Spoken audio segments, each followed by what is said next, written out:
Live.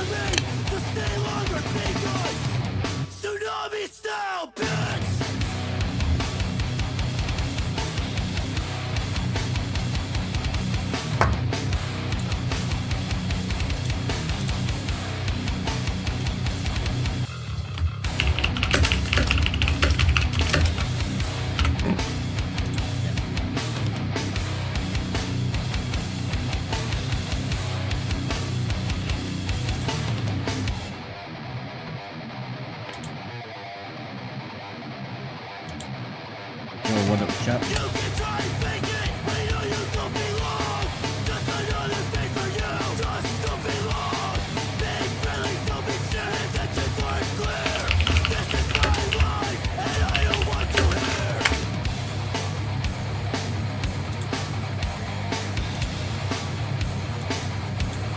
Fuck.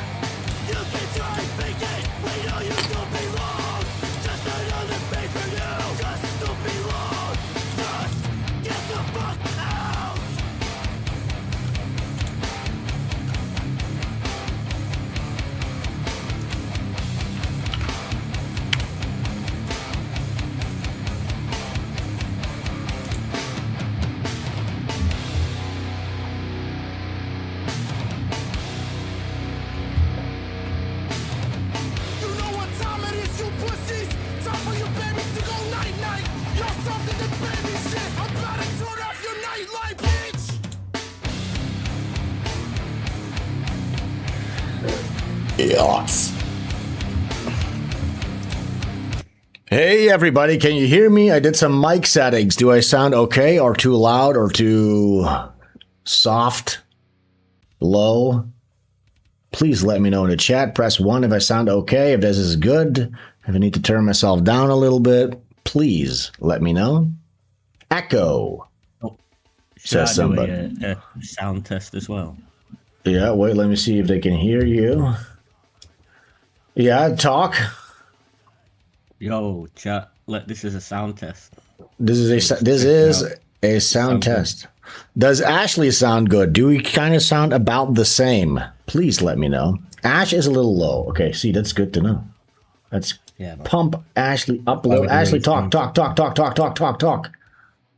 for me. Test. Yeah, that's good. Okay, guys, Ashley good now or no? Yeah, how about now? What are you guys thinking? What are you guys thinking out there in chat land? Yeah, I'm seeing ones. Did we ask for anyone? I'm seeing one. I'm seeing another one. Fine. More SH. Does it mean more more quiet or more Ash? It's very difficult to understand these people sometimes. Ash has to speak up. Yeah, that's what I've always been saying. I always say, Ash, please just put your chest forward. Be proud, dude. You know? I think that's it. I'm on the floor, so like my stomach's all scrunched over, and because the mic's pretty low down. Wait, you're on the floor? Wait, what is that? I always sit on the floor.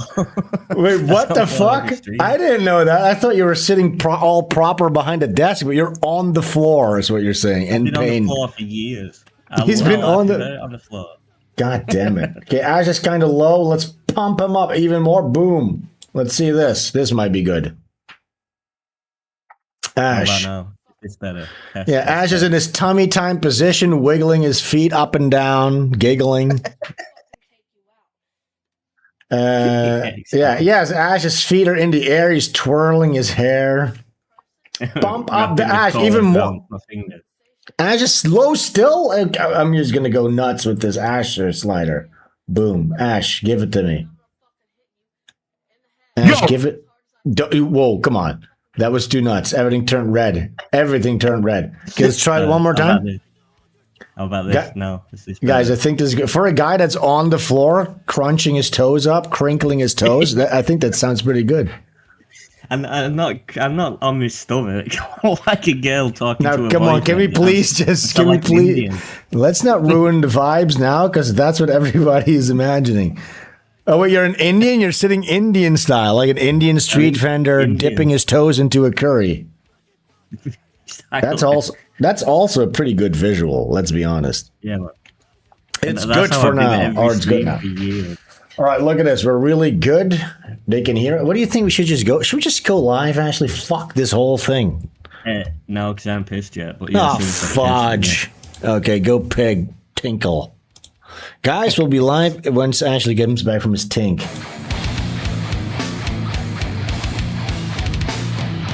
There's two kinds of people in this world. There's real motherfuckers from the Bay, and a bunch of bitches that wish they were. Big mouth and empty threats don't mean shit anymore. Thanks for the money, but fuck you and your ghost hoodie, bitch. Say what you want, it don't mean that you're safe. Do yourself a favor and get out of my face. What do you want? Attention all you seek. Shut your fucking mouth. We all know that you're weak. Do what it takes. Push it to the top. Gonna take the crown and I can't be stopped. You keep trying to take it. You're better off dead. Cause you in my sight and I'm gonna. It is Zach Hadel on the mic. Smiling Friends is Zach Hadel.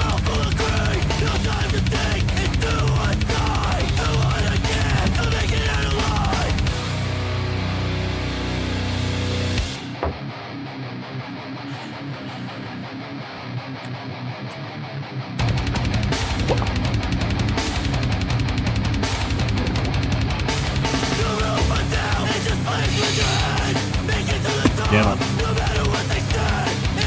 You ready? hell yeah. You're ready. Jesus, hack and flip. Sing! Oh my God! I can't believe this! Yo, I can't believe this! Yo, I cannot believe this! Oh my God! I can't believe this! All right, Ash, Yo, we are back. How are you doing? You're crinkling your toes. You're on your belly, talking into a microphone. Yeah. Twizzly in my hair like someone in chat said. Yeah. So we are back. Ashley is here with me, sitting cozied up in his little corner, and I have some pretty good news. The archives are back. The archives are back. SvenStreams.com. Yeah, it's a big moment for us here. We were just talking about it, right, Ash? Yeah, some proper classic episodes are back, and you can all enjoy them. Yes, it's 90% back. I should say there's a couple of those little red bar server episodes I still need to go through, but I re-uploaded about 44 episodes to the archives, SvenStreams.com. Check it out. We're reworking the entire system. Thank you for the people who have helped me out when there was a little bug. If you encounter a little bug, let me know in the Discord server in the tech support, okay? But everything's working right now. We got all these great freaking classic episodes. Oh, look at this. That actually worked out. But yeah, look at this. SvenStreams.com, back up and running, and I'm developing some pretty sick-ass awesome shit. I showed Ashley some of that stuff before. Should I give him a little preview? Give him a taste, dude. You've got to. It's so cool. I'm going to give him a little taste. First, let me try this. I want to check something for myself real quick. So cool. I'm going to give him a little taste. First, let me try this. I want to check something for myself real quick. Can I quiet this down? So cool. Also, apparently this works. So when you go to SvenStreams.com/live right now, it automatically embeds the stream, which is fucking awesome because usually I had to do that manually. I do see the chat is not in here.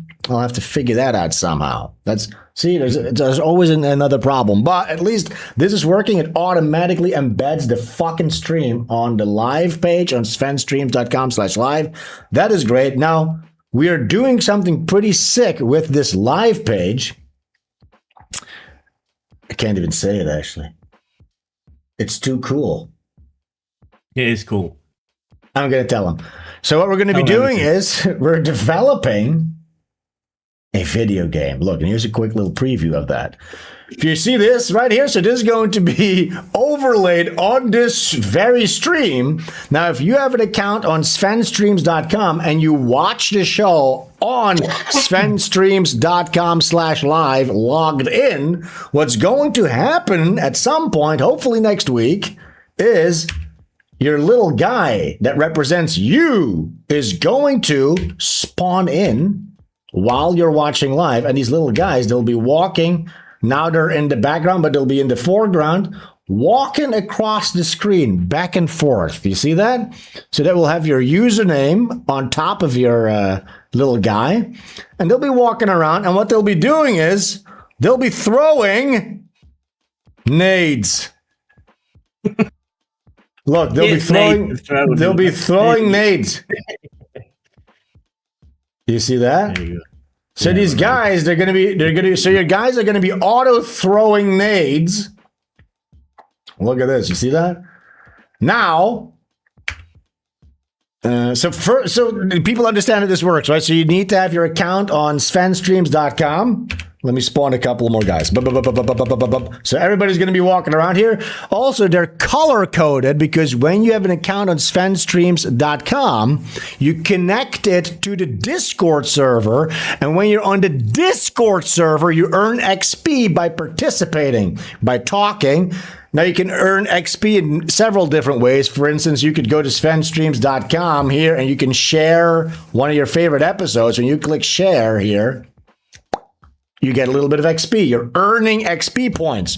Now, what happens when you earn XP points? You rank up. And I created these different ranks here. Look, so we have the Crumper rank, who is blue. Oh, wait, that's actually a second. The first one is this. It's noob. This is noob. So when you first join the server, you're going to be a noob. Okay? Yeah. Then you're going to become a Crumper. Then after that, you're going to become fucking red-pilled. Okay?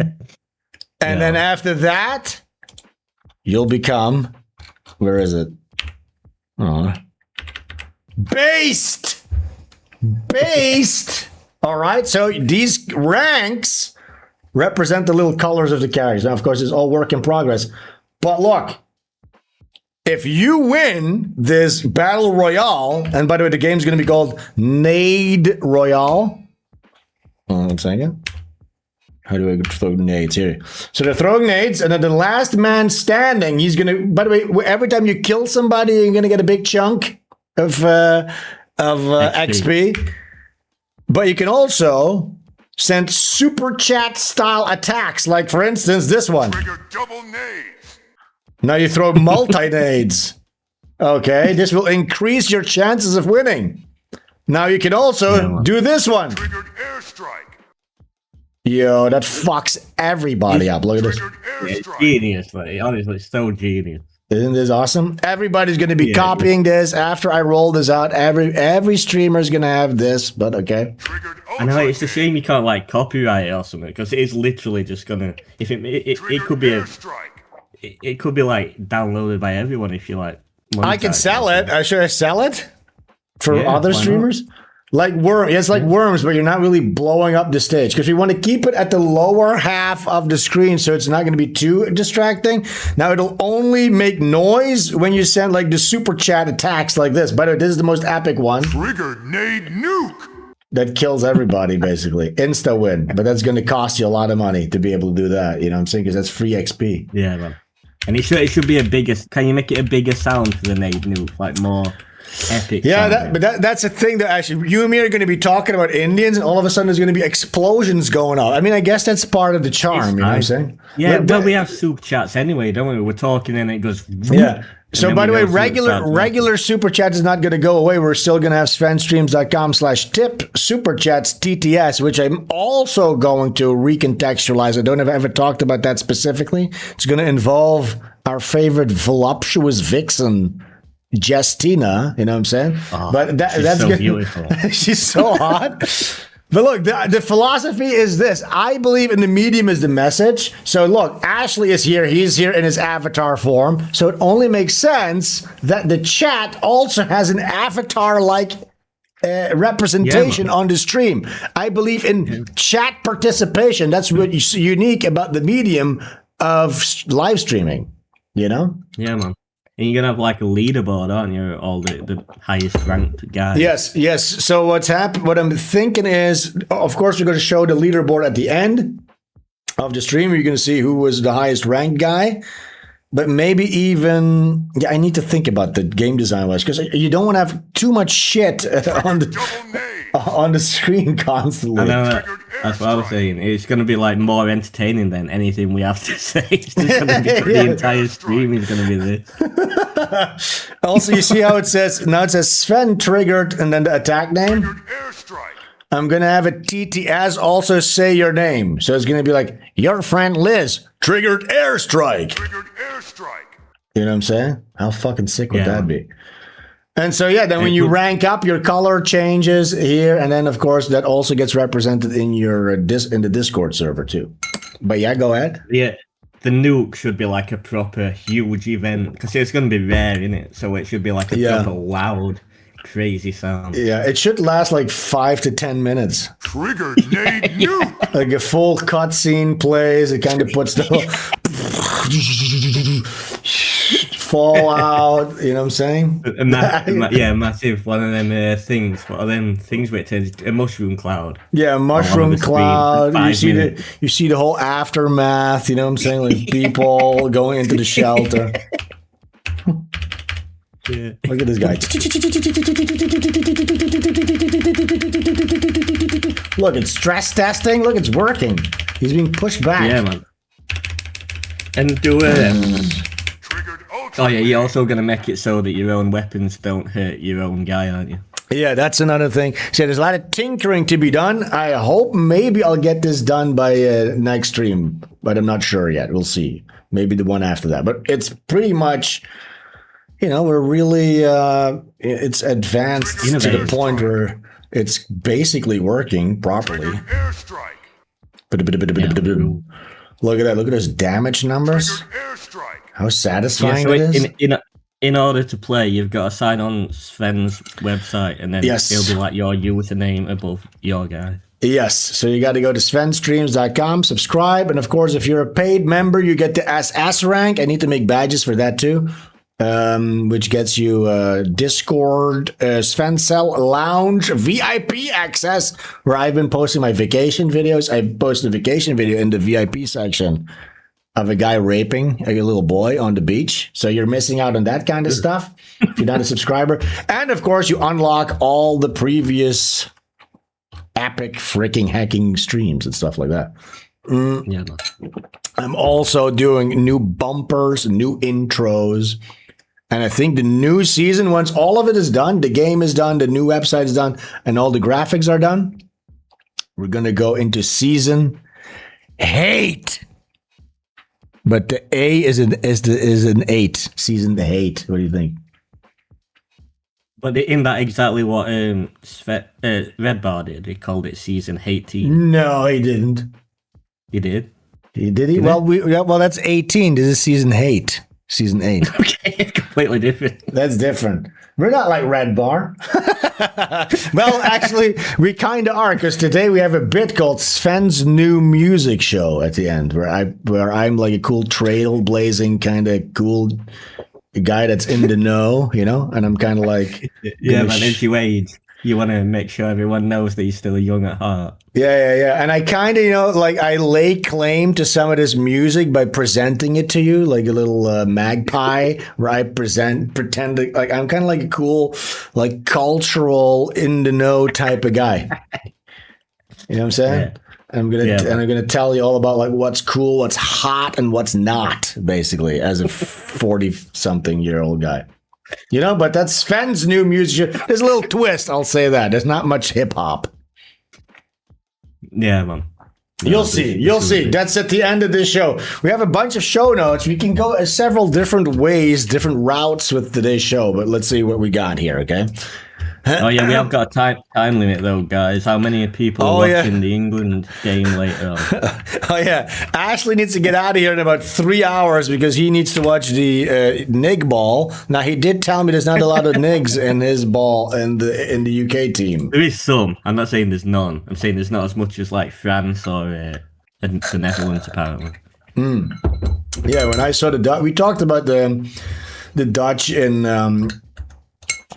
Texas or in Houston right now. I guess that's where the World Cup is taking place. Yeah, it's all in America. Yeah, you saw this video of the Dutch people. That was just so fucking cringe. I just thinking about it makes me cringe so hard because like all the Dutch were like, "Oh my god, only the Dutch," and it's just like a gazillion Dutch people in orange, and they're all going like this.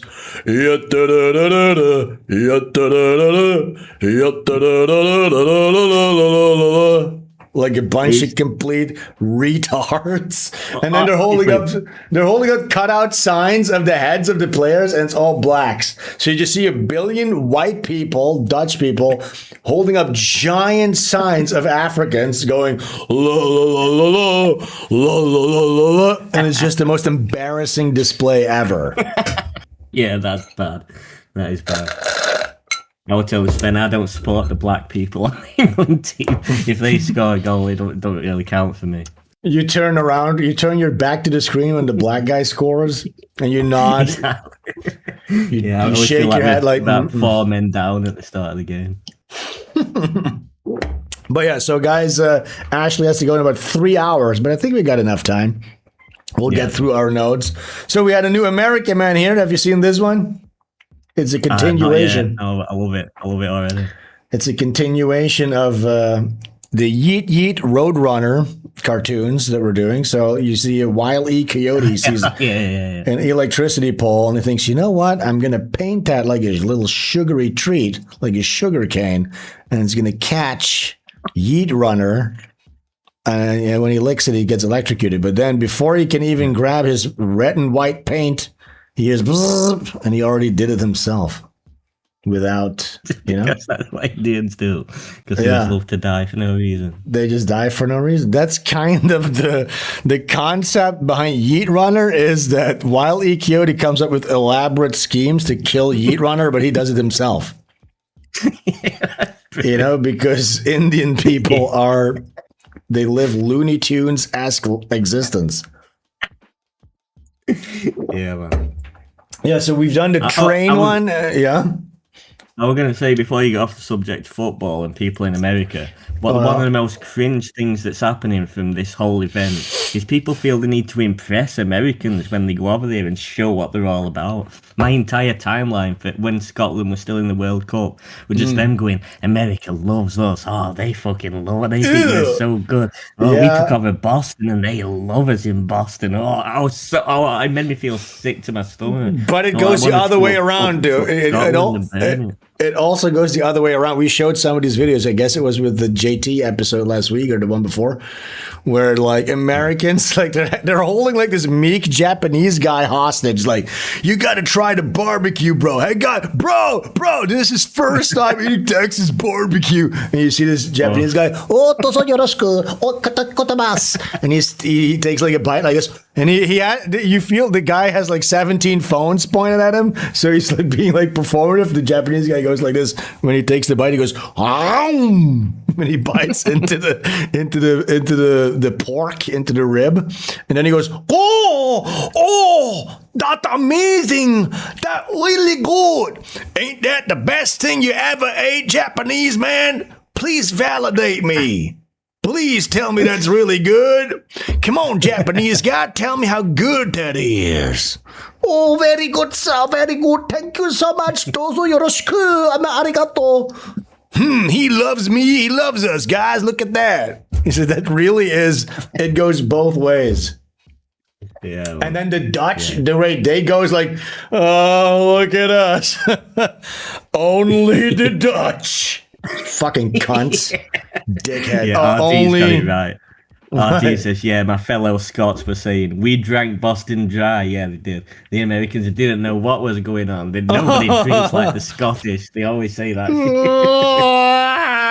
That sucks. Yeah, there's a lot of this like friendly Euro US banter going on with the AC units and stuff like that. Have you seen that whole thing? I hate AC unit stuff. Oh, those Euro cucks, they don't even have AC. And then Andrew Tate needs to weigh in. His original take is, who fucking needs AC? The Euros got it right. Just deal with the heat. It's like, oh my God. Did we really need an Andrew Tate take on the funny little... Because guys, you know, like the US and Europe, we're like cousins. Is air conditioning just a fan? Because I own a fan. I think everyone owns a fan. No, you fucking dipshit. Now you just proved the Americans' point. Oh God, yeah. See, for a European, air conditioning is like a foreign alien technology. No, Ashley, air conditioning is where you have a unit on the outside of your fucking house and it blows cool air into your house. Okay, a fan is not AC. And look, even the Chinese were making fun of the Europeans because you had like this Chinese farmer like, and he's like showing video of like he has like 5 fucking outdoor units on his shitty little shack, but then he pans the camera and he goes to his pig sty, like his pig where his pigs are, and there's like 2 air conditioning units inside the pig stable. But yes, Ashley, that's a fan that you have with the little rotating blades. That's a fan. Okay. And what's the difference? What's the difference? Is that's not cooling. That's just blowing wind into your face. It's not cooling it, dude. If you knew the pleasures of an AC, you would never go back. It is a. By the way, when I lived in the Netherlands, I had an AC. You know, my dad and my mom, everybody has ACs. You can get ACs in the Netherlands. You know what I'm saying? Or in Europe, it's not like it's forbidden or something like that. But yes, houses don't usually come with air conditioning units standard in Europe. And I guess it's because normally it's like hot for 2 months and then the rest of the time it's fucking cold. So yeah, why would you need that? Yeah, right. You know? Yeah, right now I feel like humid as fuck. I'm like covered in a layer of sweat all the time. Yeah. So I guess the European temperament is just kind of like grit and bear it, whereas in America it's like, why wouldn't you just want to be comfortable, you know, and just have an AC unit, which that makes more sense to me. I don't get this European. Europeans still think they're in the Middle Age, like, oh, I just gotta suffer through this as a proper Christian or something. Just get an AC. You know what I'm saying? It's so comfortable. Every house, I have like 5. I have one in my office here, living room, bedroom, and then in the kitchen area, I have 4 ACs in a 3-bedroom little house villa thing. Yeah, man, it feels so nice in every room. Yeah. And I was reading an article actually how they were talking about that. Now we're doing AC talk, but oh no, it was a huge for like Southeast Asia and anything below the equator. The invention of the AC was basically the biggest thing ever. You know what I'm saying? Like even bigger than like sanitary, like the toilet or something like that, because it meant production would go up. Because I saw somebody, I think it was like Vietnam or China or something. They said like like the president or something. He was like the second ACs became a thing in the 60s or whatever. He immediately installed in every government building and productivity went up by like 50%. Because now people could work longer. Like Mexico, it'd make life actually tolerable for the first time ever, wouldn't it? Yeah. Yes. You couldn't do. You literally can't live in a country like that without AC. When I was in Tucson, Arizona, it was unlivable. Like that was it's such a terrible, horrible place. Like a dry, fucking hot desert. I don't know why anybody would go there. Is that where Mike lives? Yeah. I don't know why. I don't know what scheme he's running to go there. Like what the schemy, Jewy reason is that he went there. There is something. There has to be a Jewy reason for him to go there because it makes no sense. Probably it's cheap or something. And he knows. He was into like Chicago for ages, weren't he? Like dead proud to be a Chicago, and then but he was also a shut in because he was so afraid of anybody like walking up to him. You know what I'm saying? So probably in Tucson, there's nobody there. Nobody lives there. I don't know. Yeah, you could probably buy a house for like Very Yeah, it's cheap. like Liz is saying it's extremely cheap, and then probably what it is. Yeah, see, that's the Jewy reason. Have you ever seen the TV show called The Last Man on Earth? No. That's set in Tucson, Arizona.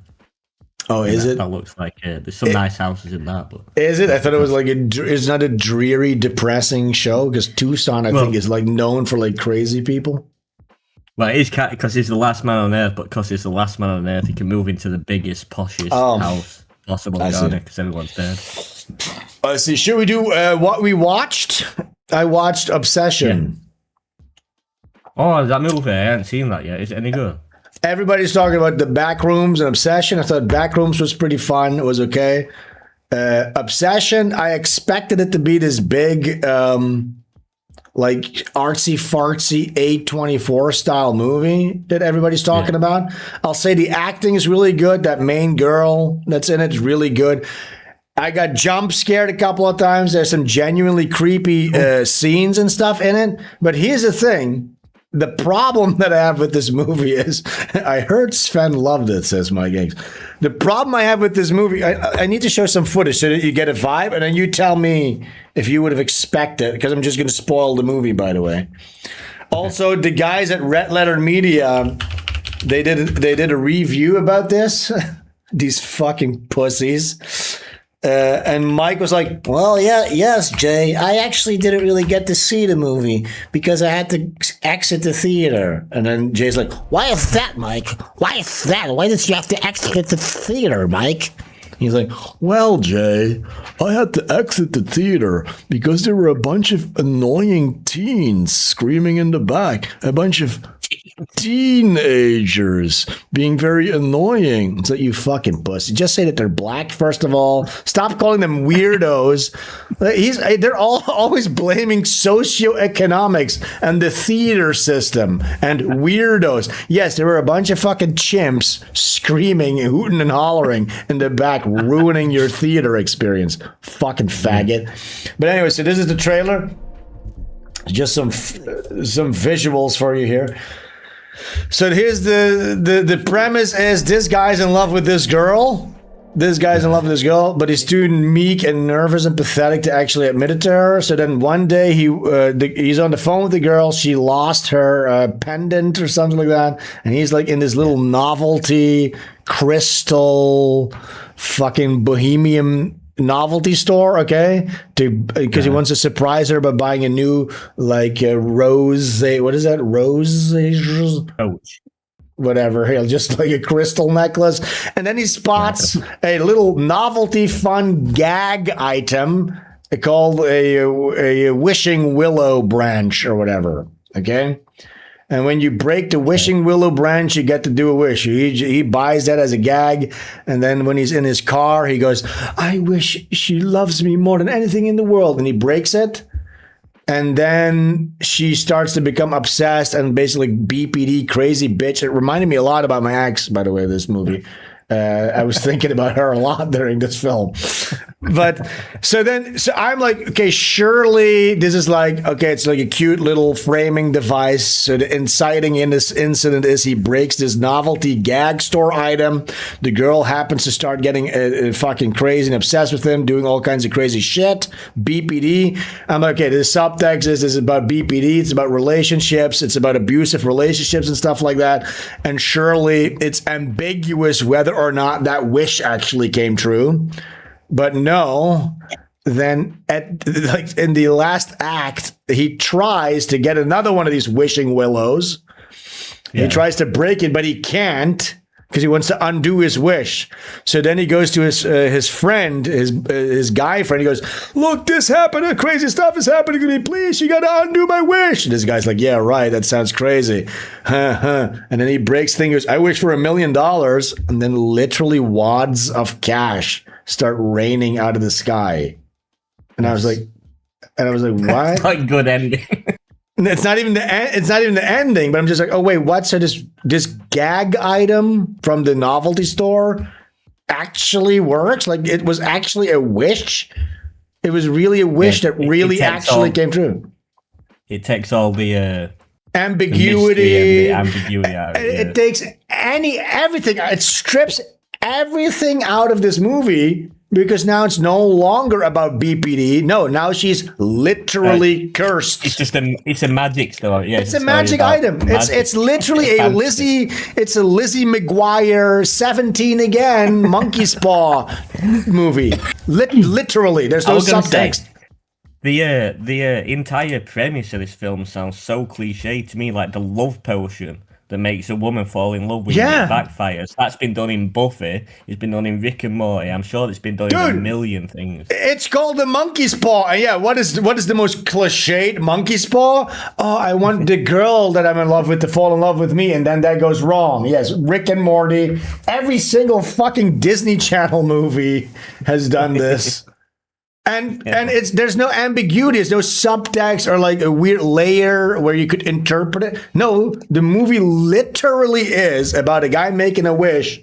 So the message of this movie is be careful what you wish for. That's the only message. Now, everything else falls by the wayside. Yeah, if you ever encounter a magic item or a fortune cookie type of thing, be careful because there might actually be a wish that happens, and it might be a monkey's paw thing that bites you in the ass. That's the message of this movie.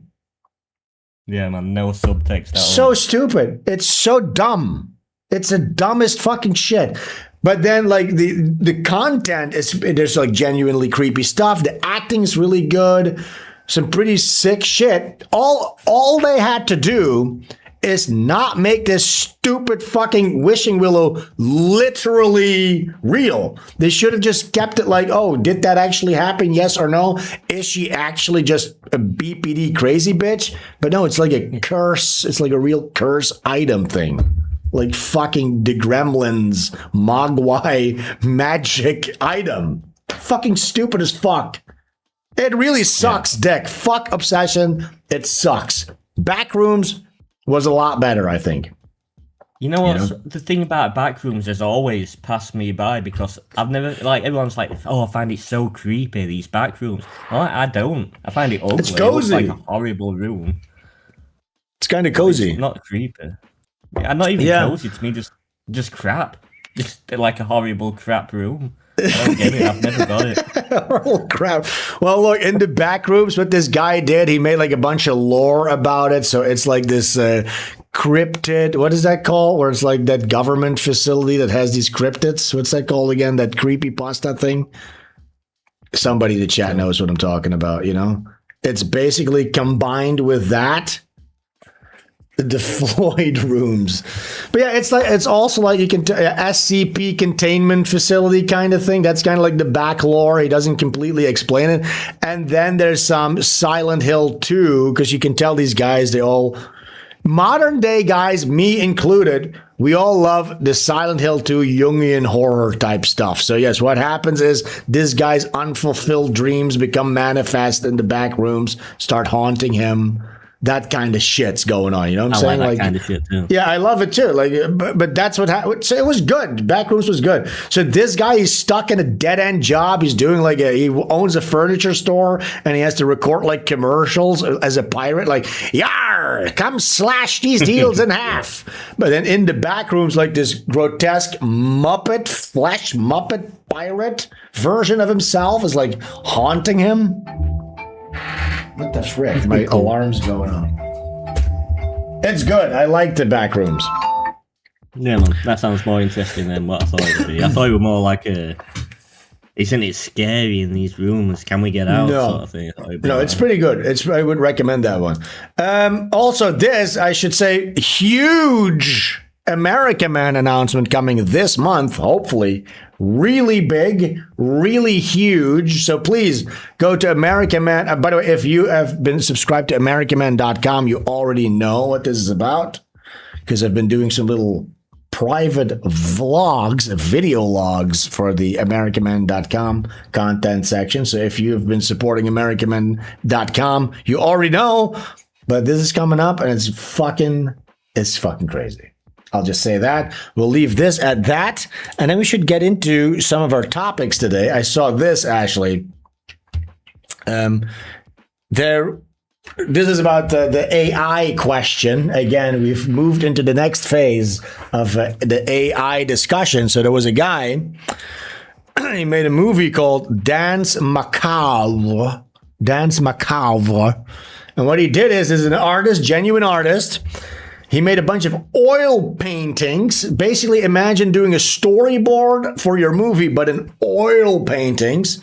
Then he combined that with like 3D animation, and he kind of stitched it together using AI.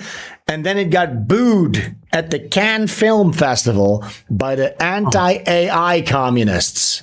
And just the fact that this guy used AI ethically, that's the way they're saying it right now, ethical use of AI, completely overshadowed what looks like to be a fucking sick ass film, by the way. But let's just watch this reaction real quick.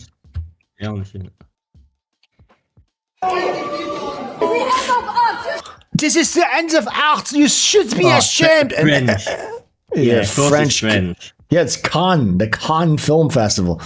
So finally said to post my recording of the aftermath of screening of Danse Macabre. After a lot of deliberation, a part of me feels like it's important to show the true reaction of the audience. Annecy, look at this.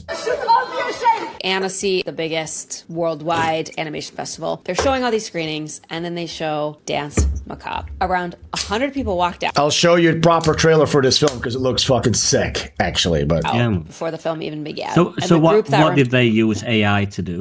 Like we'll get into that in a minute. But this guy is a genuine artist. Okay, he didn't just there's a difference between generative AI. Let's just keep using it as that, where people are prompting.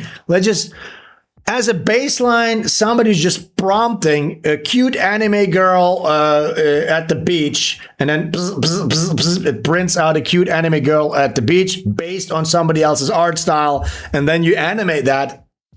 Yeah, that's a problem. And by the way, they're making laws about that. You cannot copyright that shit. So basically, if you make shit like that, where it's not iterative, where it's just prompted crap, you can't even copyright. So if you're making a YouTube channel, because that's what everybody's doing now. I've seen some really dark shit, by the way, when it comes to AI. So, there's a lot of Twitter threads when it comes to AI stuff where people are trying to post their AI animation pipelines, right? But I saw one. So it's like, okay, so you can use your frames, you can use your storyboard, blah, blah, and this is how you animate it, all this shit. But I saw a new one where it's like, the biggest problem right now that everybody's having with AI video generation is we have all the tools, but we have no stories. We have no stories to tell. Now, here's a tool that helps you tell your story. And it's like, okay, wait.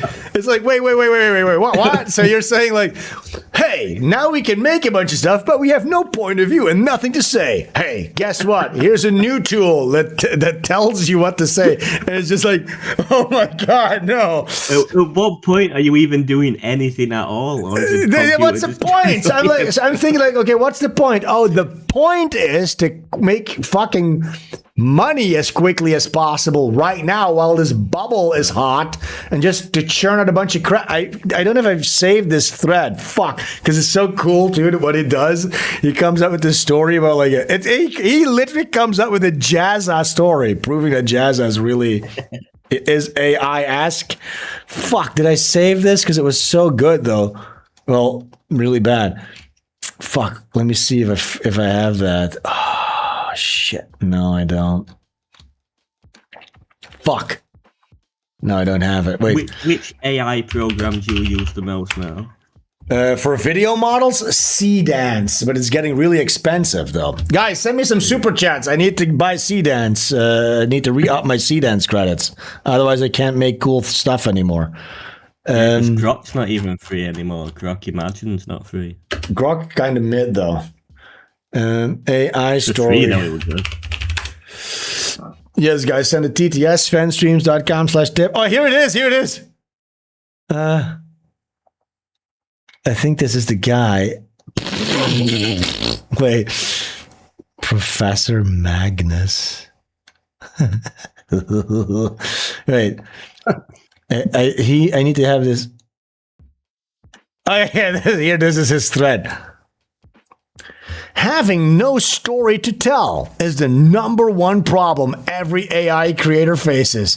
I used to stare at a blank page for hours too. Then I came up with a solution called Story Engine. So it's like an automated story thing. Wow. Anyone would see that, so you could generate 15 seconds random clips that look cool. The technical part is not the hardest problem anymore. It's the story.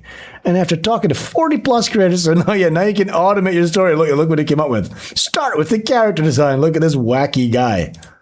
Look, and then the story he came up with is a circus.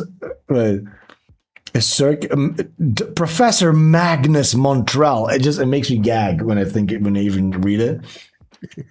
But wait, look, his story is okay, so what does it get? All basic story, script writing stuff. And then the story is about the people that work at the circus don't believe in the circus anymore. And now Professor Montreal needs to inspire them. I can't take it. It sucks. This is like that's a Jazza story. Maudlin garbage. Who the fuck would watch that? Well, I don't want to watch that at all. Time for that shit. I don't want to watch. Like, that should be banned. We need to ban this, okay? Automated anything, okay. But this guy, he actually made his own fucking goddamn oil paintings, and he then had move around a little bit or give texture even with AI, you know? But okay, yeah, let's watch this. Jermaine just was booing and shouting because it is an AI assisted production. The interesting thing about this is Halsing has been very transparent. Here, look, there. He's painting. These are his paintings basically used as the frame. So rather than saying, give me a oil painting of a skeleton soldier, enter, bzz, bzz, bzz, it gives him a picture. He actually sat there and he painted these things, and then he just used his own art as reference for the AI model. Awesome. Who gives a fuck? Like, what's the problem with that? What's the problem? And they call that now ethical use. I don't even like to frame it that way, but it is. About the process of this film. Yeah. He still hired animators, 3D artists. He even oil painted on canvas frame from every single shot himself ever as a reference point. He had animators animate all the scenes, and then they used the oil painting in his past works as the reference for the AI model. And he said, sense. I still used a lot of the same traditional parts of the pipeline, except I used AI to light and essentially there, and that should be completely fine. Like, there's no reason that should be a problem. It's literally just zealotry. All the animation is done by an animator. Everything is done by a creative. All he's doing is basically using AI to paste his style over these already created. It's not even style. It's literally his painting. You know, it's literally his painting that then gets like stitched together, moved, and has like an oil paintery texture and some movement and stuff like that. So I don't know. So it's literally just anti-AI zealotry. Light switch brain again. Light switch brain is the brain, the bane of our Earth. And they just need to attack this guy. Of course, it's a French woman shouting about it. Like, her country is basically completely gone. Overrun by black. She's sat in a fucking stupid audience bitch. Going, this is the end. Stupid fucking bitch. Texture my scenes because the 3D softwares that I had access to couldn't quite do it. But that didn't matter. Yeah. And he was upset because he was like, this completely overshadowed the film's content. Any ethical use of AI or... So the way that I use AI too, I draw. It's basically like an animation studio where you used to make the artist or the guy with the idea would make the layout. First you would have storyboards, which just kind of sketches out your idea. And then you would have the layout phase, which would be you draw a background properly. It's basically a more detailed version of a keyframe. You can think of it like that. And then it used to be back in the day, you would, for instance, Ren and Stimpy was animated like this. They would send the storyboards and the layout drawings and stuff to Korea, and they would do all the grunt work, all the in-between drawings and all that shit, okay? Then that would be sent back to the United States. They would correct all the mistakes. It would go back to Korea. They would fix it, and now you would have a finished cartoon, something like that. Now, it allows me to make cartoons or games and anything that I want right now, it's still a little bit expensive, but way more cheap than if I would have to start my own studio and outsource all the in-betweening to a Korean render farm or animation farm. You know what I'm saying? So now independent, it actually liberates independent creators. Now, I am not outsourcing or automating, I should say, the creative work. I'm not automating the drawing. That's what I like to do. I want to draw. I want to create things and draw things and all that stuff. I just don't want to sit there and animate mouth movements for 3 days for a 1 minute clip when I can automate that. At what point is the animatic done? Is that after the storyboard? The storyboard is all the little drawings, and then animatic is basically you record a radio play, it's called, with the little voices and the sound effects, and then you just paste the storyboard rough drawings and kind of time stuff out. Got you. Yeah. You know what I'm saying? Okay, so this was that one. Let's watch this guy's trailer because I do think it's, I don't know if this is like some lefty bullshit, probably, but I don't know. It looks cool. This guy's, look at this. Looks so fucking sick. And this is completely ethical. Like, this guy, he painted this shit. Like, that's awesome. It's his painting come to life. This is actually a great, amazing showcasing of how to use AI. Yeah, I agree. Not really sure what it's trying to symbolize. Is this like the French army? I don't know. It's World War I or whatever, but Yeah. but it just looks so awesome, and it's completely his vision and everything. It's not AI generated.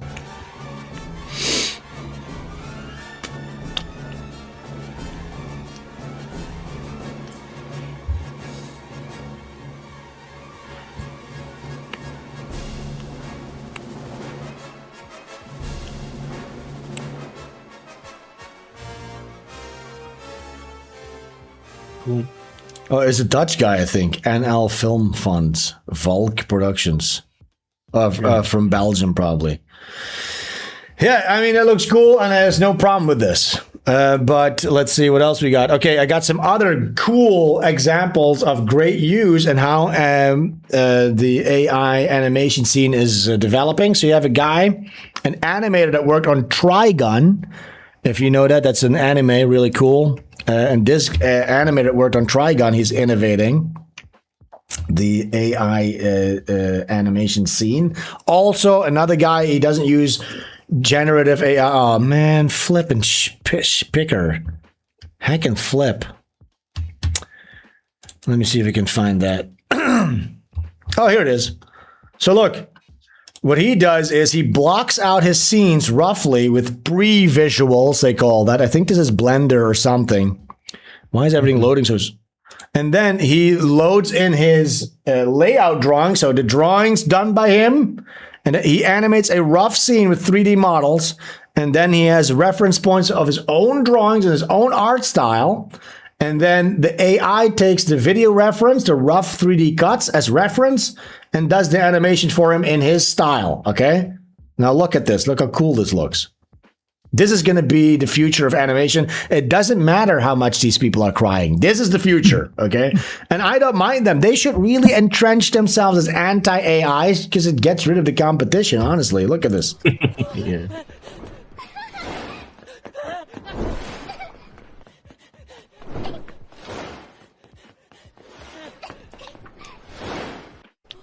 This is going to speed up animation production by so much. Yeah. Yeah, man. It might just be the way everyone does it. If everyone just accepts that. You know why? Because it's cheaper. And the market doesn't give a fuck. You know what I'm saying? Nobody is going to give a fuck about this. No, and the fact that they're shooting down, like, this is a little less of a good example because I see a lot of glitchiness in this, but there's also a Japanese animator who's fucking around. This looks pretty sick too. Yeah, there's still some little AI-y wackiness in this, but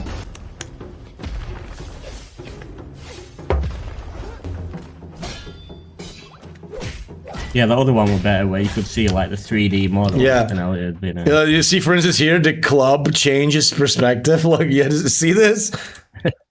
Look, the club is like this, and he hits it down, and now it stands upright. So yeah, you know what I'm saying? Like that kind of shit. Yeah, it doesn't make any sense. Yeah, it doesn't make sense. But it's probably too expensive to re-render the whole scene because it takes so many credits. Yeah. Anyways, I thought it was a pretty good example too. But yeah, so that's just to show this is the future. It's not going to go back into the bottle no matter how much these fucking guys scream. And then, by the way, those people at the Annecy Caen Festival, blah, blah, blah, they would cheer this on. This is real art, according to them, actually, this. I'm not going to unmute this guy because he sucks, but look at this. This is called The Chip Falling Down the Stairs. Now, this should get every government grant should go towards this. This is real art, Ash. I can't even tell what the fuck's happening. Is it just a woman on some steps? Yeah, it's the chip falling down the stairs. Look. It's called performance art, Ash. See that? And look, they're all like this. Oh, yes. Ah, yeah. Profound. Yeah, just all some like boomer women. Stupid boomer liberal bitches who've sold out their own countries. Now on our topic, I saw this. This is really funny. This is an artist, traditional artist in Bali, and I saw this video. It's hilarious to me. So what he's saying is he's fed up. Nobody's interested in his artworks anymore. So he got frustrated. And he just started throwing his paintings into the garbage. Look. Why are you doing this? Because no one will buy his art. He's like, look at this shit. Nobody's buying it. Fuck it. He just had it. He's over it. Look at this. Look, he throws it. Look at this. Look, he throws it across the wall into the neighbor's yard. He's sick of it. Proper breakdown. Yes, he's like, fuck it. Fuck this shit. He's like, look at this. Nobody likes it. Fuck it. And he just starts throwing all of his shit onto the street. I love it. Look at this guy. He doesn't give a fucking shit. Yeah, why would anybody buy this? Fuck it.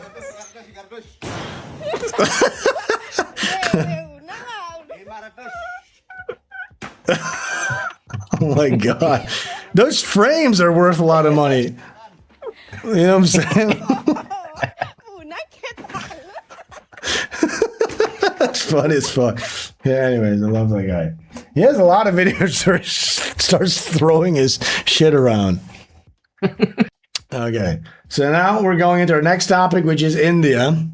Did you know that Trevor Noah, the funny guy of Comedy Central fame, said this to a friend he said this. Let me know if you believe him. of mine when I got back from India. I said, man, it felt like home. And he was like, what do you, India? I said, it's crazy, but it felt like home. Wow. You know, there were parts of Delhi where I was like, this feels like home. Wow. Excuse There me? were parts of Bengaluru, where it's like, this feels like home. Wow. Do you know what I mean? It's like, Yeah. and people are like, what, how can it feel like home? It's like, well, maybe because part of it is reminiscent. You know, it reminds me of South Africa. We have an Indian population. Because the shithole. Yeah, Indian culture. nightmare, and everyone's shit. It feels familiar. Feels Yeah, imagine this mystery meat brownoid. He goes to a little garbage heap. He's like, oh my god, this is perfect. This is really. I feel like it is like it's like returning to the womb. It look smells at like this. shit. Oh, this is perfect. Oh, look at all these flies. Look at all this rubble, these piles of bricks. Oh my god, Feels is that it? Is that a diarrhea river? Oh my god, is this? Oh, maggots and shit everywhere. This feels like coming home. This oddly comfortable. That just goes. They're more comfortable. They don't like European society. Exactly. They don't like having standards. They just want it all. They just want to live in trash like little bugs and flies do. Yeah, Fine. like little Fuck off and do bot it. flies. Yeah, they're like bot fly people. Oh my god, this really feels like home. It's utterly familiar. Fucking dickhead. Yeah, here's another annoying and irritating Indian video. There's no Indians getting hit by trains. I'm sick of that genre. Maybe next week we'll do that again. But look at this dickhead fuck. Among the countries with the most attractive Among people the on Earth, country. you will be surprised to know who is at number 1 position. The UK-based lingerie company. According to this website, you know who is number 1 most attractive people on earth? Ashley Butterfield. Can you guess? Can you guess? That's obviously it's obvious what it's gonna be, but it's ridiculous. Obvious. I don't know how to pronounce it. Have revealed a controversial survey of the countries that have the most attractive people on the planet. Use AI technology to show how these attractive countries might look like. Countries. Attractive men in the world. The Holy best shit. position goes to Sweden, USA in 4th, Italy 3rd, India in 2nd, and UK being number 1. Now on the other hand, the most attractive women in the world, Sweden 3rd, Japan in 2nd, and the number 1 is Indian women. Indian women are the most attractive women on earth. And they had to use like some kind of a AI generated image. They couldn't I find have like a never real. seen a single Indian woman Never. look anything remotely like that ever. Never. Indian women look like Star Wars alien Muppets. You know what I'm saying? They look like science fiction creatures. And even women who look like that don't look even remotely as good as like an Asian No. woman or a white woman. No. What ridiculous. Really. They're literally the most horrendously ugly looking, filthy, disgusting creatures ever. So I don't know where he's getting the statistic from. And also, why are you even doing this? Like, you really need to like correct a record on this? You stinky, stinky little Indian. Hold on, it's not done yet. Hold The on. overall scale of attractiveness, it is India. I've suddenly started feeling beautiful. Canada has been. What a they're just so lame, dude. Speaking of lame, have you ever seen, Timothy Charlemagne? Here's an Indian lookalike. Look at this, Ash. This is really bad. This is so bad. You're going to be really annoyed. Excuse me? Timothy Chalamet? Yeah, I get that a lot actually. I think it's because of the face cut. Oh, because of the beard as well. Oh, that's very nice. Yeah, I'm just sitting here and reading. Yeah. Oh, thank you. Have a nice day.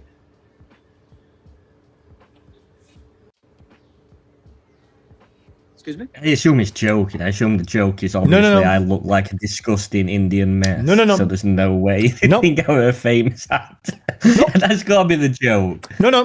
No joke. This is real. This is a real guy. Go look at his account. He's really trying to pull this one off. He really, because, they're so low IQ, they think, everybody else is going to fall for this. Now, obviously, there's nobody asking him any questions off screen. Yeah, he is like insinuating that he looks like Timothy Charlemagne. Because of the face cut. Oh, because of the beard as well. By the way, that person off screen didn't even have time. No, it's actually also because of your beard. That sentence, it was too short. Oh, because of the beard as well. Thank you. Yes, I get it a lot actually. Look at this again. Timothy Cocksucker. Chalamet? Yeah, I get that a lot actually. I Good think to- it's because of the face cut. Oh, because of the beard as well. Oh, that's very nice. That's Yeah, I'm very just nice. sitting here and reading. Yeah. Oh, thank you. Have a nice day. Yeah, okay. Ooh. Do you hate him? They're bigging each other up and getting each other confident. You know, it's never another race saying Indians look the best. It's always Indians. Yeah, they're always saying it telling about each other. themselves for some reason. That's odd. Let's see what he does next. क्या है तुझे? क्या हो गया? तेरी तो शक्ल से ही नफरत है मेरे को। Oh मैंने no. क्या बोल दिया है? It's in cricket language. I don't understand. I don't understand the two crickets' feet rubbing up against each other. Hear this maybe. ना सोएगा भाई यार लेट हो गया कहाँ था यार? Late Okay, never mind. बस ये समझ ले कि आज तेरे भाई Never mind. They're just so lame. Indians are so lame, dude. Fuck it. Right, have you seen this? Elliot Page. We're going into our lesbo tranny section real quick. Elliot Page. Yeah, she's fighting. The body still looks so fucking weird. There's even getting all them muscles to make it look less like it's been operated on. It still looks like it's been chopped to bits and put back together by a Frankenstein guy. I saw somebody said like, I'm here to chop off tits and kick ass, but I'm all out of tits. Look at this. Ew, what a little scroll. Do you think you could take him, Ash? 100%. It's still a woman, dude. It's still a woman. Dude, of course. Yeah, you could just put your hand on his forehead and just keep him away. You could snap those little arms like a little twig. You could just boot her in the leg and she'd be down. There's no way she felt that sort of pain before. 100%. Yeah, do you think she's actually been punched by a guy like full force? There's no way. No, that's why he's got these little pool things. Pool floats. Yeah. Look at her little scrawny legs. And by the way, there's no penis too. There's like a little vagina here. Oh my god, it's fucked up. That's fucked. There's like a little budding bulbous clit. Ah, that's creepy. You need to understand, every interview that we see, she's like crying and like upset and trying to convince everybody how great of a decision. But imagine you were a woman. You know, we all remember what she looked like, Juno. Look good. Yeah, and now look at this muscly little Simon Melonsy body that she's got, you know? Remember Simon Melons? Just a dweeby little nerd guy. Yeah, dweeby nerd guy, but all muscly. Imagine the testosterone treatment, weird, like experimental concoctions that she had to inject into her veins to become this little abomination. That must be completely fucked in the head. Like, this must be like completely schizoid psycho. Like, that cannot be good. That's so cool. From all the pills swirling around inside that brain. Yeah. Just a boiling pan of mess. Yeah, yes. Because you're literally genetically modifying your own body against its own will, against its nature. You know, the flux of nature. It's like a feminine body trying to be what it's supposed to be, but you're just injecting fucking experimental weird biohacks into it to try to suppress nature. You know what I'm saying? Like, these left-wingers, they hate nature. They hate the natural order of things. They always have to resist and fight against it. You know what I'm saying? Well, that's why, like, you could believe that all this religious stuff is true, because their entire thing is basically a rebellion against God and the natural order, and it does feel that way. It is. Like, you present a left-winger with like a basic fact or a statistic, and their impulse, their instinct is to point out the exception to the rule. You know what I'm saying? Look, we're importing a bunch of crazy inbred Arabs into our countries, and the rape numbers have gone up. I actually know my neighbor is a really nice Arab. Okay, I guess then the statistics, I guess then it doesn't, then that's not real what I just said. I know, they're the worst. It's all this what they experience is what the world is. I watched this video of this left-wing comedian biking around London. At the end of the video, he went, "Despite what Elon Musk says on Twitter, I didn't get killed riding around on my bike in London. Anyway, see you later." Fucking gay. So you went out one time and it went all right? Yeah, so this anecdotal evidence that goes, just shut the fuck up, you stupid dickhead. That's all they do. They try to socially engineer reality out of existence, but reality always finds a way. You know what I'm saying? All these stupid, dumb cunts that traveling abroad trying to find themselves and they end up beheaded. You know what I'm saying? I just fucking hate left-wing people. Honestly, they're so they just don't belong anymore. We've proven. I feel like they've been so demonstrably defeated in the argument realm that they should be done now. It should be over. It should be gone, and it should just be a war over how right wing can we get now. But parties fighting against each other. But that's the issue.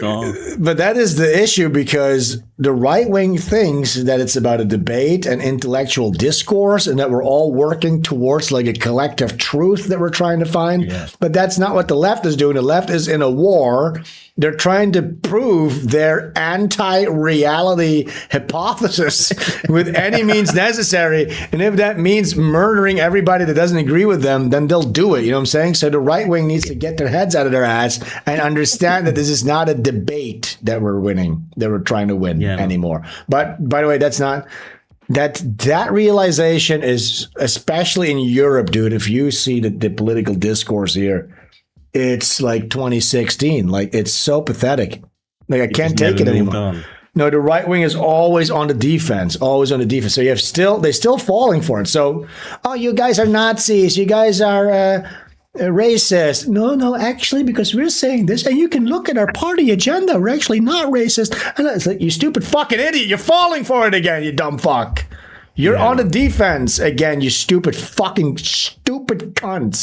So annoying. I feel like, at least in America and the UK, I feel like that people just answer that by going, "Yeah, I fucking hate him. I hate these stupid niggas." Did you see Sargon of Akkad though? He's gone full Zionist. Oh man. Oh my god. Are we vindicated on Sargon? Yeah.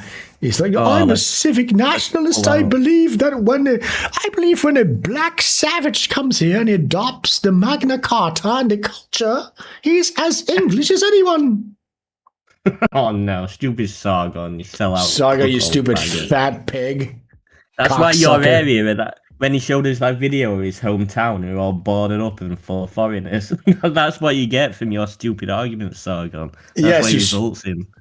No, but that's culture, Ashley. It's culture. That's nothing to do with where the people come from. Adopt my views, but hate you, Sargon. They're never going to adopt your views. Yeah.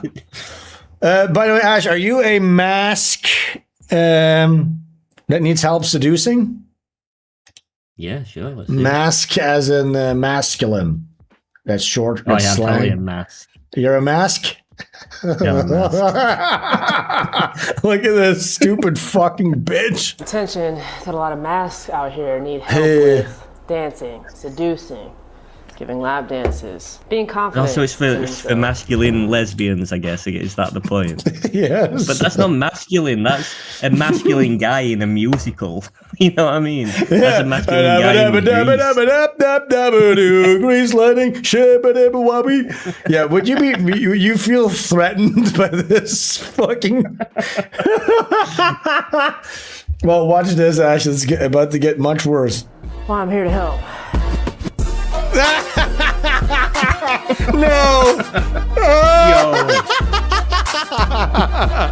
Yeah, but why is you can't simulate those things because you don't have a dick? So who's that turning on? What are you doing? She got inspired by that viral video. Remember that viral video of those black guys in their dorm room dry humping? You don't remember that? That's a classic. Wait, black guys dry humping. You don't remember? Yeah, this is 14 years ago. This is one of the more original cringe videos. Look at this. This is her biggest inspiration. Watch this, Ash. Oh no. What's up? Relentless. My name Heather Pierre. The darkest I'm in peer pressure. The other four in the back, getting ready. But me, I'm impatient. Oh no. Oh no! No! Stop! Stop! It's gonna get worse. Sorry, guys, this is bad. People are vomiting in the chat. He puts his hand on his back. Look. What's up? It's your boy Ecstasy. Oh, it's ecstasy. I show you what I got. Oh, so that guy's name was Relentless? Oh no! Oh no! Yeah, they're not beating the allegations. Bye, player. Dude, look at that guy against the wall. What was the point of this? To show all the women how good they are at fucking, I guess. Sven, you owe us for putting us through it. What do you mean? I'm just showing you some of the black culture. What was this guy's name? Treasure. Treasure? My name be pleasure. Oh my god, there's another one? Satisfaction. Oh my With a god. K. That sounds a little So bit. there's like 8 black guys dry humping in an apartment? Oh my god. What the fuck? What the fuck are they doing? GSDA says, quiet guys, I'm trying to learn. Yeah. Isn't this ironic? No, it's not. There they go. All right, anyway, so that's this guy. Very similar. This in-person and online class is designed Yeah, to bring but community at least together. that those guys are simulating what they'd like to do to a woman. Yeah, they what can could. this woman do by thrusting onto another woman with a vagina? I know, like very sensual scissoring. Yeah, there's no real insertion happening. It's gonna bump my crotch against yours every now and again. Yes. Yeah. Or look, so there's a whole classroom. You can get a class where a bunch of lesbos, a bunch of hip hoppity dressing Fred Dursty lesbos. Hell yeah. Oh no. My attention. What's good? Jake Killam. Wait, real quick. Let's see. Is there... Oh no. Oh. Damn.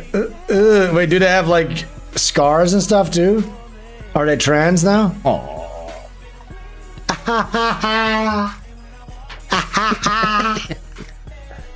Oof. Okay, sorry, but sorry. I feel like I need to apologize, guys. Sorry about this. Last stream we watched a woman. Actually, I don't think you've seen this woman yet, but I feel she's going to be brought up a couple more times because she just has such an annoying, bitchy, stupid face, and I hate her a lot. Okay, so I'm going to show you her real quick too. Her name is Nina Tells, and she has Quagmire's face. She has a big jaw. Look. Oh wait, I think. Oh, the video is muted. Quagmire. Oh, yeah, no. look at her. Look at her. Look at this proper Oh, Quagmire. no, man. That's a rough roll of the dice, that, isn't it? She really, yeah. Yep, she's fucked. But she's always like crying, and she's like talking about her journey and stuff like that. But like, I never understand really what's going on. Wait, let me see if I can show you this. Is the context that like she knows she looks horrendous, so that her life is a struggle because she has to go around with this deformed looking. Holy fuck, she looks really bad. Ooh. Wait, she had a miscarriage? Is that what this is about? Hey, little nugget. Oh no! Wait, don't call it a nugget.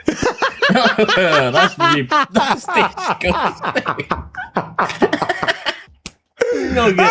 Oh, the bloody little nugget that comes out. That's repulsive. Don't call it a nugget. Stillbirth nugget. Oh my god, that's gross. I only got to look after you and protect you for a very short time. Oh my god, this is so good. I'm gonna like this.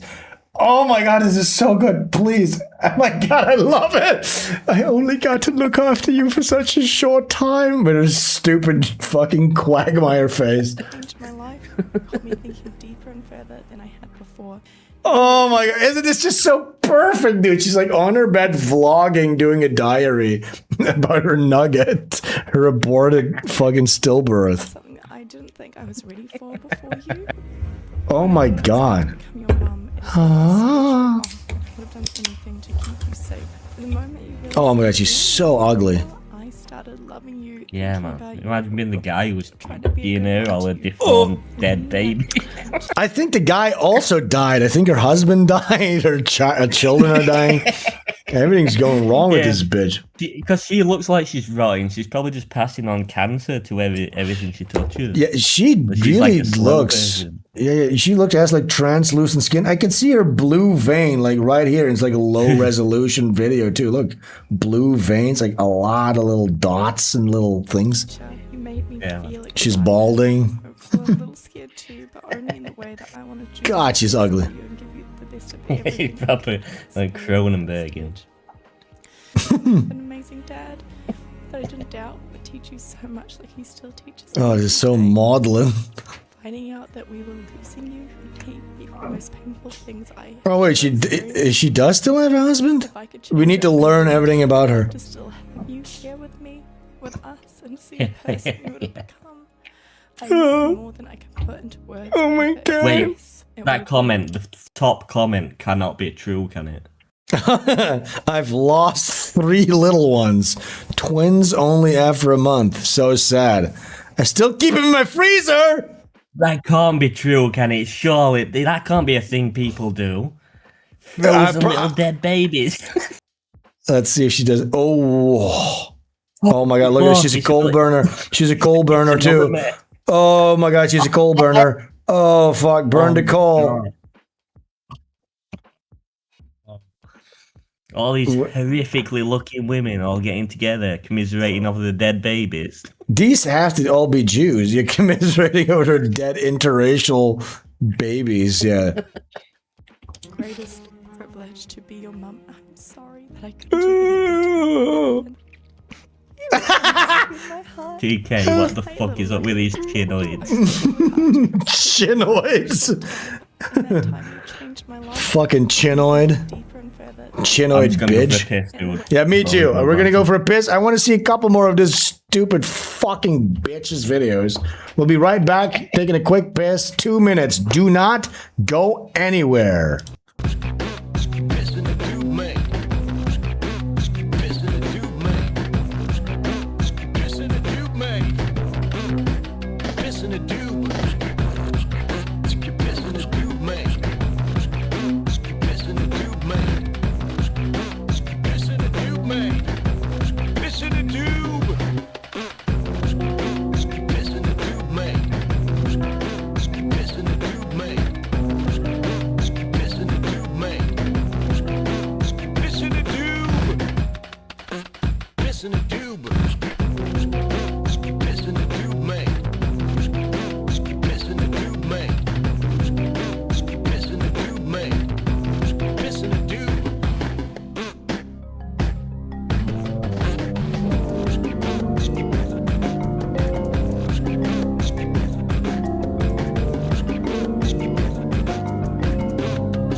And we are back. Hi, guys.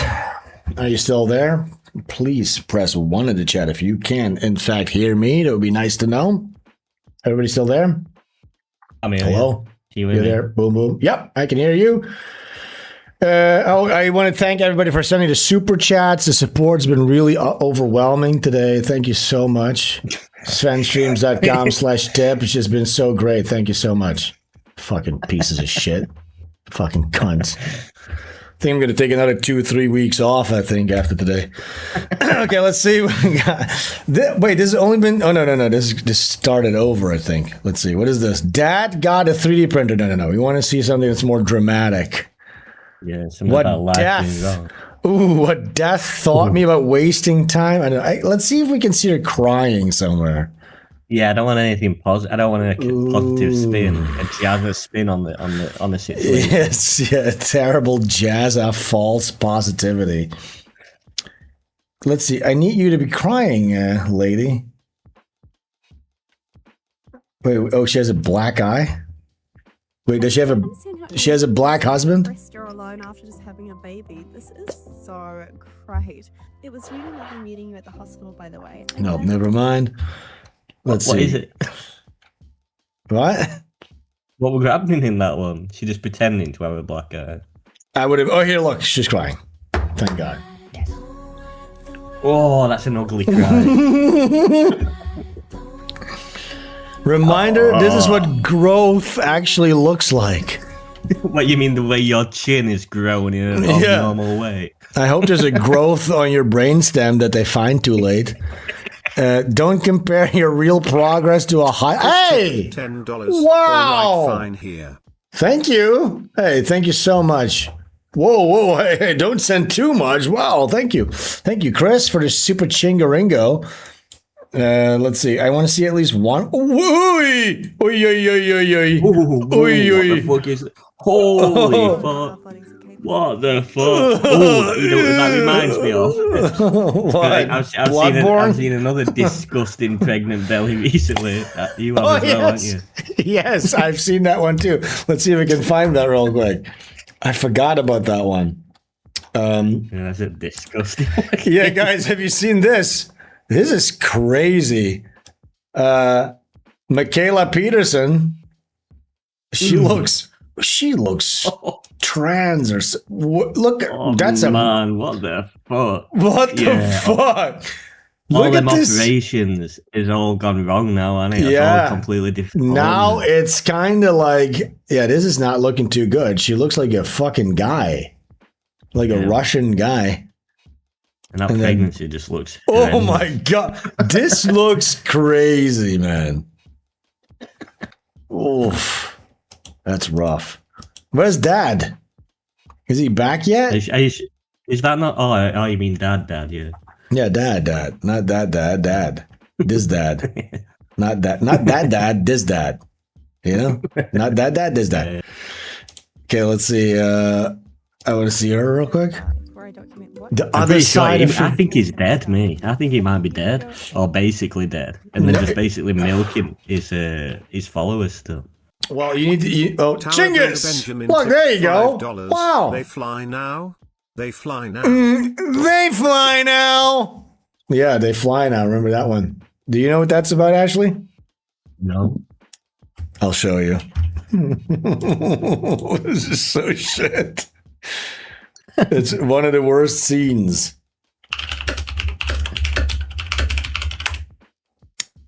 This. Wait, what? That's not it. Oh, yeah, it is. We spotted the fugitives.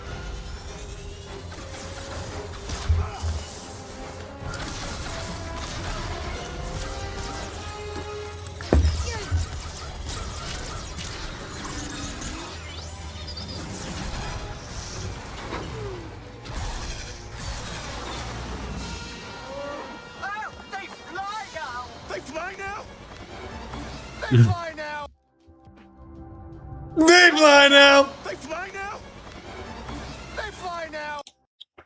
They They fly now. I know. I just hated this. I remember when this movie came out, we did the whole thing about it. Anyways, do we really need to look at this movie? Can you explain? I know I was interested, but I am because I don't know anything about it. I assumed that the rise of Skywalker weren't that what all the prequel films of Star Wars were about? How are they doing it again? Yeah.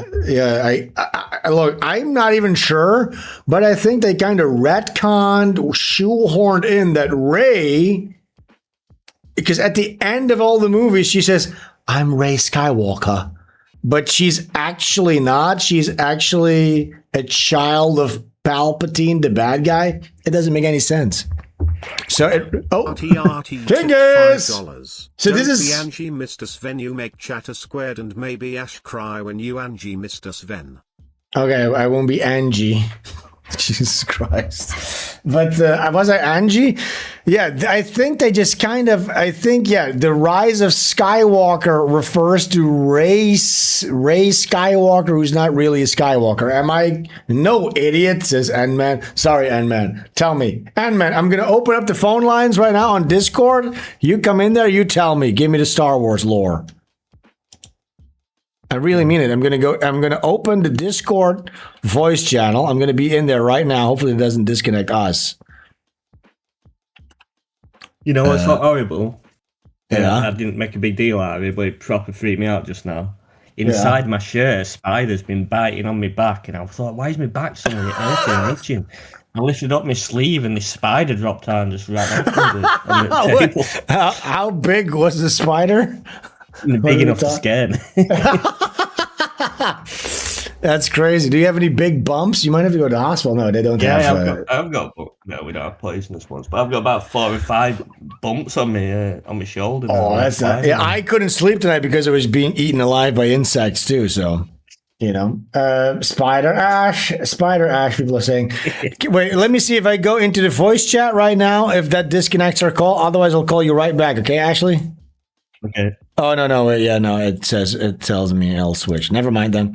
Hey, N-Man, Total Indian End. Can you just let us know in the chat real quick or send a super chat explaining Star Wars lore? Yeah. Because I think I nailed it. I think I know Star Wars. I haven't even seen the originals. Yeah, Real Dog 2113 says you got it off the floor. It probably is because I sit on the floor that I've got spiders all over me, but it's never happened before that. Spiders all over me. Yeah, Mike Ings somehow Palpatine returned. Do you know that, Ashley? In the third movie? I know absolutely nothing about any of the films, unfortunately. Except Luke, I am your father. I know that. These last 2 trilogies were such a giant fucking disaster. So they had J.J. Abrams come back, right, to make this last trilogy, the first one. And so what he did is he basically made like a diversified cast, woke. Wait, let me pull it up.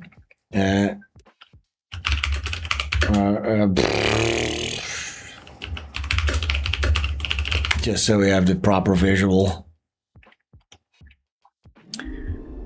So J.J. Abrams came back to make like the woke version with like a diverse cast, female Mary Sue main character, a black stormtrooper version of Star Wars. It had all the big hits, a Death Star, but this time the Death Star was twice as big. It had a Darth Vader type of guy who was related to like Han Solo, all a perfect like reinvigoration of the franchise, but like cringe and woke, okay?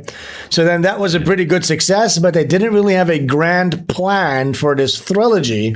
So they did something bold, and they got a new up-and-coming filmmaker called Rian Johnson to do the second in this trilogy. Now, what did Rian Johnson do? He equates subversion of expectations with interesting filmmaking, which there is some sort of a truth to that if you do it like Quentin Tarantino, right, where he lulls you into a sense of comfort and then he subverts your expectations. For instance, with Butch in Pulp Fiction, Bruce Willis, he goes to get his watch that his girlfriend forgot. the watch that was been up his dad's ass. And he has to go into that house, and the tension rises and rises, and it keeps rising. And he's in the house, and he finds the watch, and then briefly, there's a quick release when he shoots John Travolta dead in the toilet.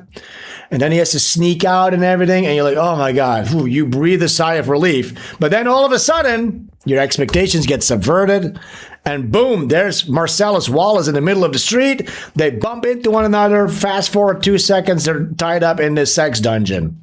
Okay, getting raped in the ass. Great film, isn't it? Really, you know what I'm saying? So that's a good way of subverting expectations. And any good script really does that, but it's not like subversion for subversion's sake. You actually need to know what you're doing. Like any joke, for instance, is a subversion of your expectation. Okay. Now, what did Ryan Johnson do? He did everything in the most in the least satisfying manner. So, for instance, one of the ways to subvert your expectations was, hey, we would like Luke Skywalker to return and be the hero that we grew up with. Guess what? I'm gonna make him a fucking loser and a piece of shit. You know? And then it's like, he literally did this. This is so crazy. So the actress who plays Leia, she died in real life, right? So what do you expect? You expect her to die in the movie too, because they were supposed to make a third movie. Surely she couldn't be in that one. So you're going to, they're going to send off Leia in the second movie, right? Because the actress is dead. Now, what does he do? He subverts your expectation. There is a scene where in the ship, her ship blows up and she drifts into space, and it actually looks like, oh, look, there she goes, a peaceful send-off to Leia. But then suddenly she opens her eyes and she flies back like Superman back into her spaceship. Right? Now, if you watch that movie outside of the context of that specific theater watching experience where it was in the news that Carrie Fisher had died, right? That little scene works in that precise moment only, where it's like, oh my God, she's still alive. What? But otherwise, none of that works at all. There's no point to the whole scene where she dies and then she flies back. She ends up where she started. That's it. Yeah, and then if you had no context of the outside world, outside of the film, it wouldn't mean anything to you. It'd just be a stupid scene. Exactly. And then what did he do? He killed off Han Solo. He's like, well, you thought Carrie Fisher was going to die? Guess what? We're killing Han Solo. I didn't expect that, did you? And it was just that kind of shit constantly, completely unsatisfying. Oh, also, so they set up the big bad guy in the first movie called Professor Snookums or something. Snooky? Wait. Star Wars Snoke. Oh, God, so gay. So they set up this guy's the big bad guy, right? Snoke, Supreme Leader.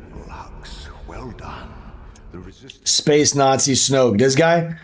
So they set him up as like the new Palpatine, Space Hitler type of guy.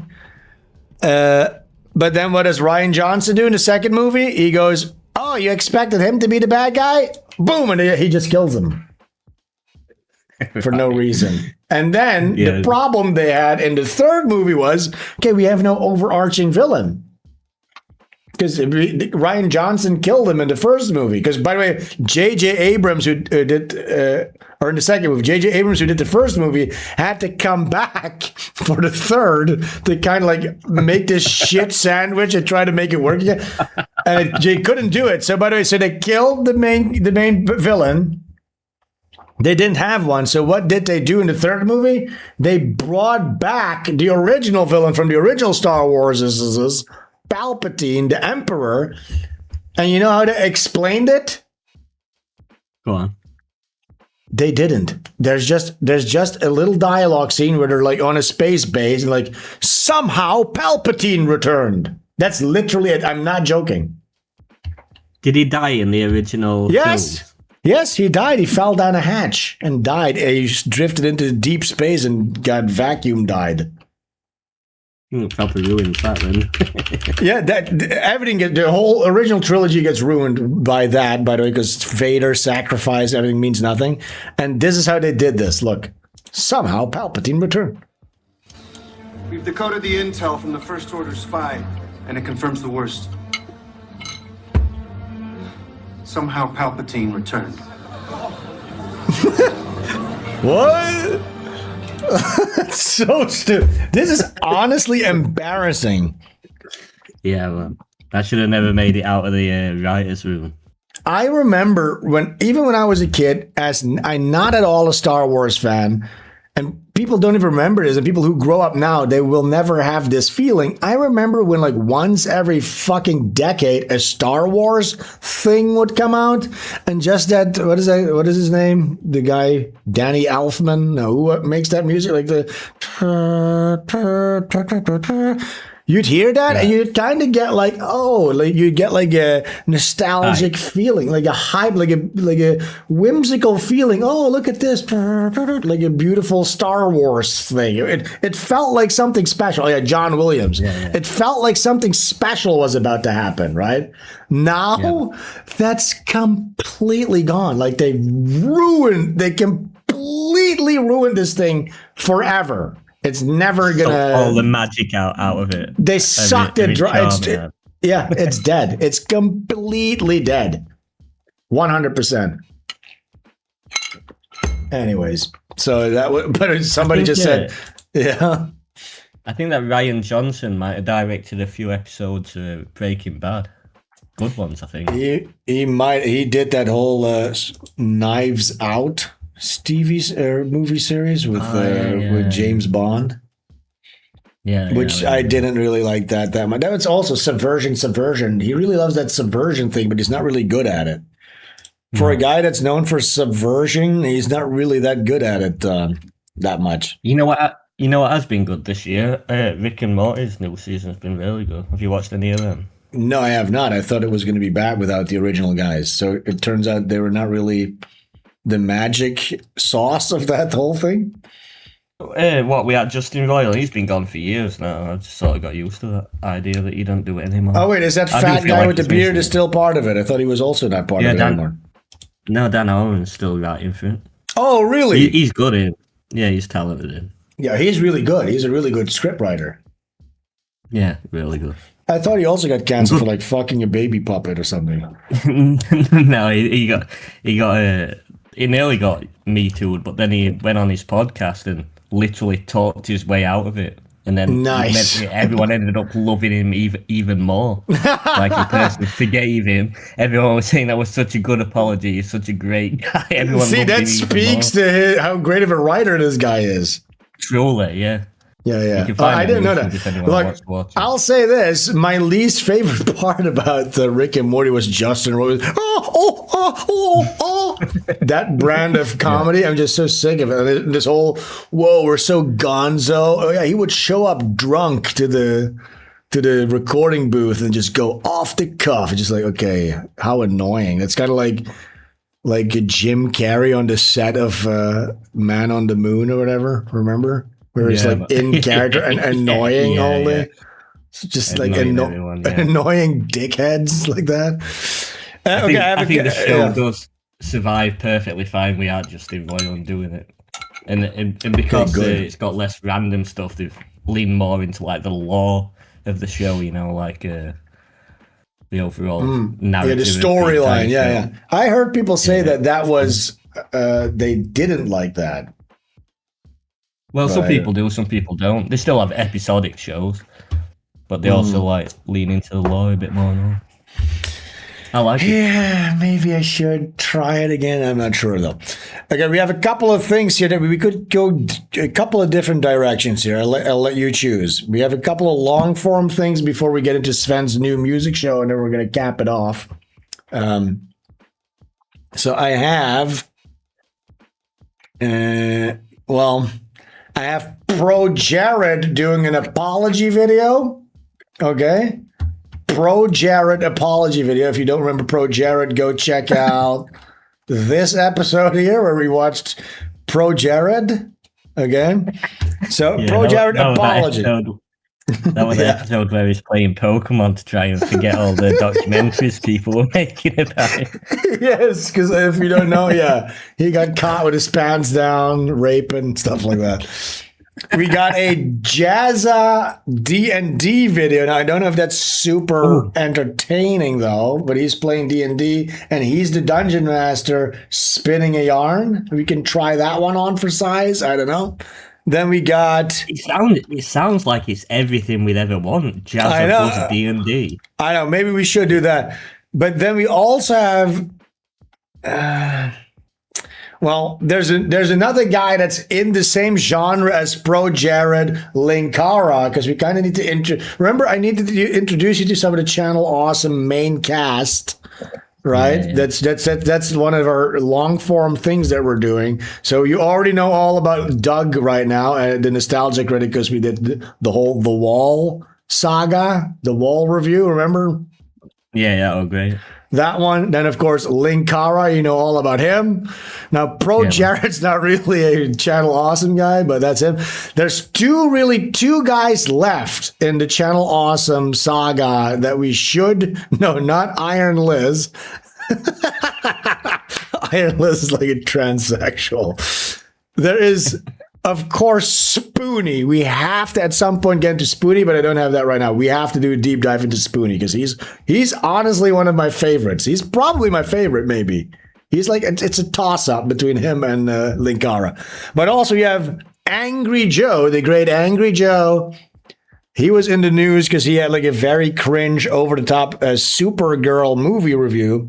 And there's a Gamer from Mars, the guy that we always watch that does these documentaries. He has an Angry Joe documentary. So we could delete it into Angry Joe. So either it's Pro Jared, and I also have, okay, this is something for next week. I have an interview with a fart fetishist where a guy talks about how he has a fart fetish. Anyway, so what do you think? What do you think? Jazza, Pro Jared, Angry Joe. Shall we check out Angry Joe? Going for a little bit more. All right, let's do Angry. So then before we get into he's viral right now for this. People are saying Angry Joe. So we have this Supergirl review, but we have to watch the Gamer from Mars thing first to get an introduction into who this guy really is. Okay. Right, Ash? Now I'm excited to introduce you to Angry Joe. I know all about him, of course. This is the only you people care about. Oh, I remember this. Wait, that is. He was all. Remember, I also told you about Jew Wario. Remember Jew Wario, the guy who blew his own head off because he got caught raping people at a con. Remember that guy? Yeah. So this guy, Angry Joe, was one of the guys who was like crying that he killed himself, and he had one of Jew Wario's hats in the background. And then he monetized that crying video, and he got a ton of shit for it. And then after, it is such a disaster. And then after it came out that Jew Wario was like a rapist and shit like that, he just got into a ton of fucking shit for no reason. Everyone turned on it. Yeah, he was trying to profit off of a Jewish rapist death and monetize. It was just a giant fluster clock. You people care about. When you think of the angry game reviewer, I love this guy. I love the gamer from Mars. The angry video game nerd comes to mind first. Angry video nerd. Forget that there was another man in the genre. This guy's so angry. Could you turn video up a little bit, dude? Turn it up. Yeah. All right. Games. He focused on new ones. Trust me, many feminists love sex. Jose Antonio Vargas, aka Angry Joe, has been a prominent voice in the online video game community. I will say this, he's in every one of the Channel Awesome movies, by the way, which is just, that's such a claim to fame, you know what I'm saying? And he gives it his all, by the way. He's the best part, acting-wise, and like just the guy with the most gusto. He really, like, you know, puts all of his energy into these completely shitty piece of shit films that Doug Walker makes. Community since practically its inception. But over the years, his reputation has altered drastically. Damn, his head's kind of expanding. Of the oppressed minority known as gamers. But these days, many of his past fans view him as a shell of. It sounds like those movies, those movies they made were a proper crossover of the most ridiculous men around America. That's what it is. Dude, they invented like the crossover. They did it before Marvel. They were so you need to understand Channel Awesome, by the way, they were like, they had a video platform before YouTube was popping off. Like people were going to channelawesome.com to watch these reviews. Okay, so you need to understand Doug Walker signed this guy and Linkara and Spoonie and all these guys doing different kinds of review style things. And remember, it's like the Angry Video Game Nerd where they were playing a character and there were like little narratives in their review videos, right? Because they were all failed film students. So there was always, there was their evil counterpart that wore all black, you know what I'm saying? And like a robot villain and this type of shit. You know what I'm saying? And then they would do little crossover videos with one another and stuff like that. And then Doug at a certain point was like, we're going to make feature films. And then it all got fucked up. They fucked it all up. They could have been YouTube, these guys. Yeah, they got too ambitious. I don't know what went wrong. Probably all the raping. The con rapes. This is the story of. By the way, okay, I know we're on fucking Angry Joe right now, but dude, just wait until we get to Spoonie. That's dark. That guy is.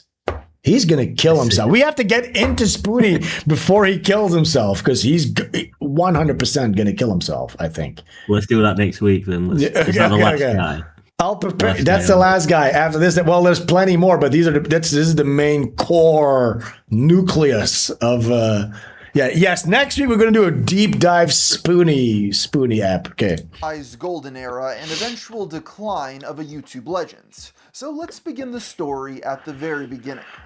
Joe Vargas was born on June 18th, 1984 in Austin, Texas. He had been a fan of gaming for pretty much his entire life. He's older than me. He was an early member of the online community that was forming around the hobby during the 2000s. As a fan of the burgeoning angry reviewer genre, Vargas was inspired to create the Angry Joe Show YouTube. Look at this young buck. The first upload came on October 4th, 2008, titled "Oh well, the head of That it Pisses Me Off. Madden 2009 Hardcore Gamers," which was a brief comedy skit about Joe's overcompetitiveness. Madness! This is madness!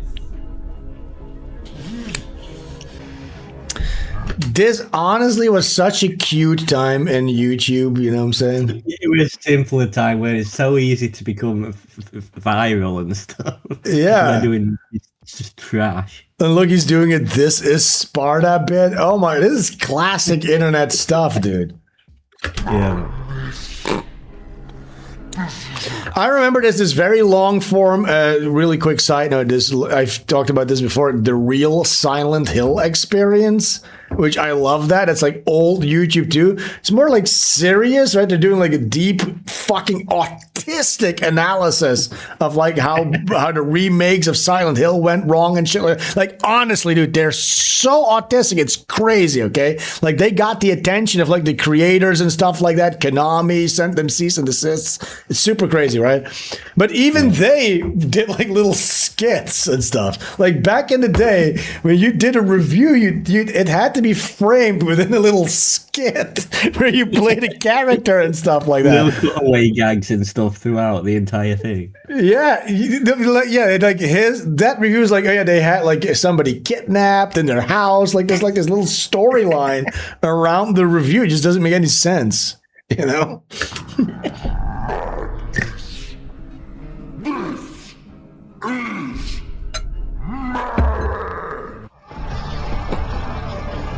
Hell yeah.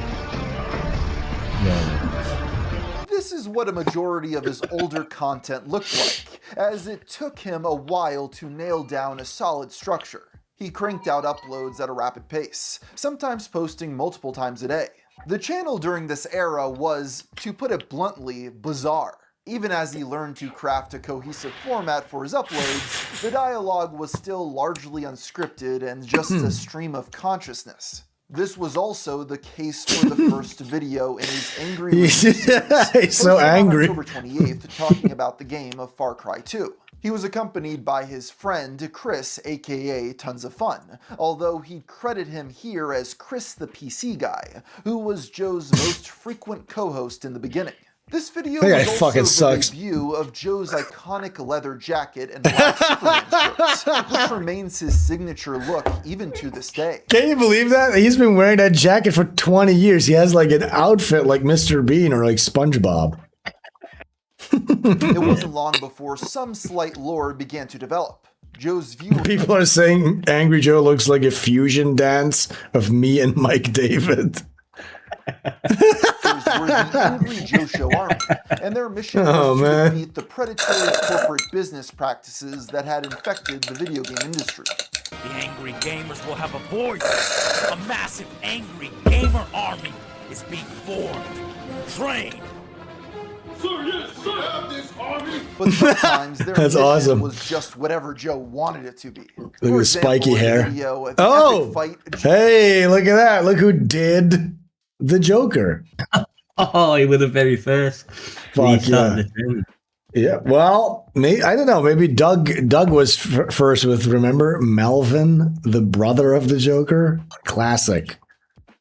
Remember that one? Joker captures Angry Joe. Everyone has the a game joke, you reviewer know. is kidnapped by the Batman villain, who says he will only release him if the members of the Angry Joe Show Army go to the theater to watch The Dark Knight. You own the DVD, just watch the DVD at home. No, you will go to the movie theater and see it. Vargas later said that this was because he wanted the film to dethrone Titanic as the highest-grossing movie of all time.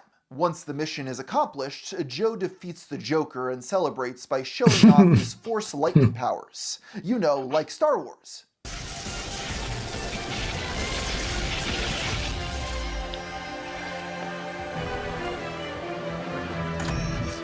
Oh my god. No, I can't explain why the theme from Saw is playing in the background here. This is an early example of the consumer archetype, basically where nerds treat media franchises as sports teams, where they root for their favorite IP to win by getting a higher box office gross for a multi-billion-dollar media conglomerate. Strange as they were, these videos gave Joe a modest audience that grew fairly rapidly as he reached 2,000 subscribers by January of 2000. This is an awesome aesthetic though, like the fire and stuff. This font too, like what the fuck? This growth caught the attention of There Mike he is. Dodd and Doug Walker, the owners of ThatGuyWithTheGlasses.com, and its parent company, Channel Awesome, who began talking with Joe about making content for their site. He agreed and soon became one of the most prominent voices talking about video games in the collective of media reviewers. To be more specific, Joe's primary domain was Blistered Thumbs, which started life as simply another page on the website with the purpose of video game discussions in a text-based format. Blistered Thumbs proved to be very popular with the gamers in Channel Awesome's audience, and talks soon began to spin it off into its very own website. Joe spearheaded the campaign as editor. They could have been so big, dude. The journalists from the site Koku Yeah, Gamer man, right at the beginning of the Curtis internet. Yeah. Dude, they were at the forefront of all of this shit. Officially launched in November of 2010 and quickly became one of the internet's most prominent sources for But they just couldn't keep their hands to themselves. Yeah, how did they fuck it up? Does anybody have like the conclusive evidence of how they fucked all of this up? Because they were literally the first ones with all of this shit. Is it really the con rapes? The sheer con rapery of it all? Judging from the stated mission of the Angry Joe Army, That does kill a brand though, doesn't it, when you just full of rapists and people. Oh yeah, if you want to speed run a brand into the ground, yeah, you should rape a little girl at a con. himself as a champion for gamers and video games as an art form. You have Sup, to realize Ivan? that the late 2000s and early Yo, 2010s was a time when corporate influence infecting the hobby was a big point of conversation, and Angry Joe was at the Corporate forefront. influence. One of the primary targets for his ire was the Spike TV Video Game Awards show. While it was advertised as essentially the Oscars for gaming, Joe and many others thought it was overly commercialized and out of touch with what gamers wanted.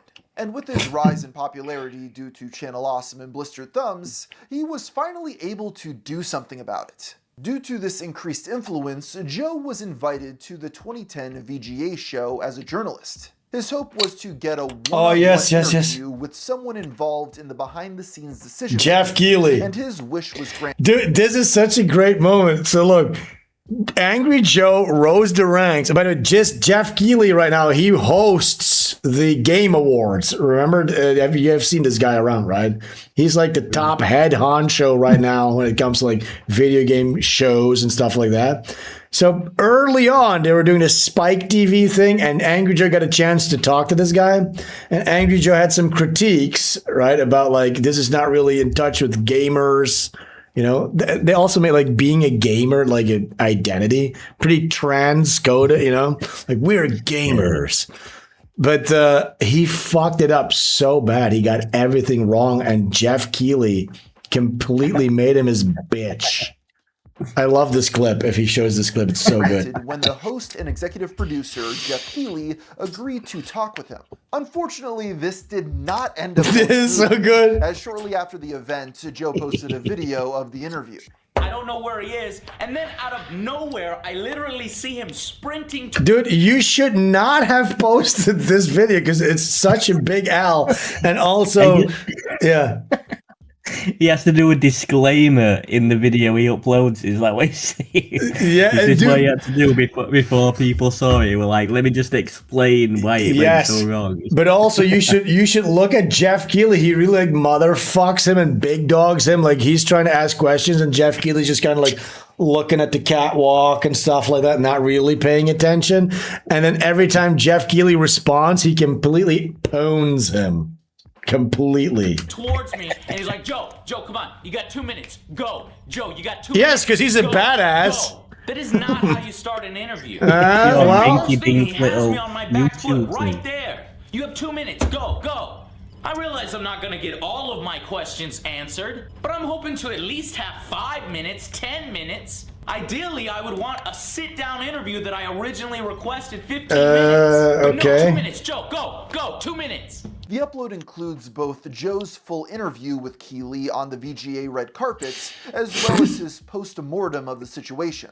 Viewers were baffled that Vargas decided to post this footage at all, since it made him look incredibly unprepared. Jeff was able to easily counter every point Joe threw his way, leaving the YouTuber flustered. As he played the recording of the interview, Joe would occasionally cut it with green screen footage to vent his frustrations. With particular categories like best independent game fueled by Mountain Dew, it kind of takes away. Yeah, we don't have that category this show. Oh, so you took away the best independent game fueled by Mountain Dew. Mountain Dew. We have best independent game, which is being presented by Guillermo del Toro tonight. Love it. Moving along. Basically, what? Look! He's not even looking at him. This is a worse environment to conduct an interview in. Essentially. Oh no. Oh no! Even though the YouTuber was incredibly critical of how Keighley had behaved, he was equally critical of his own handling of the situation. As previously stated, he viewed himself as a champion for gamers everywhere, and by failing to hold the video game awards to a higher standard, he felt as though he had let them down.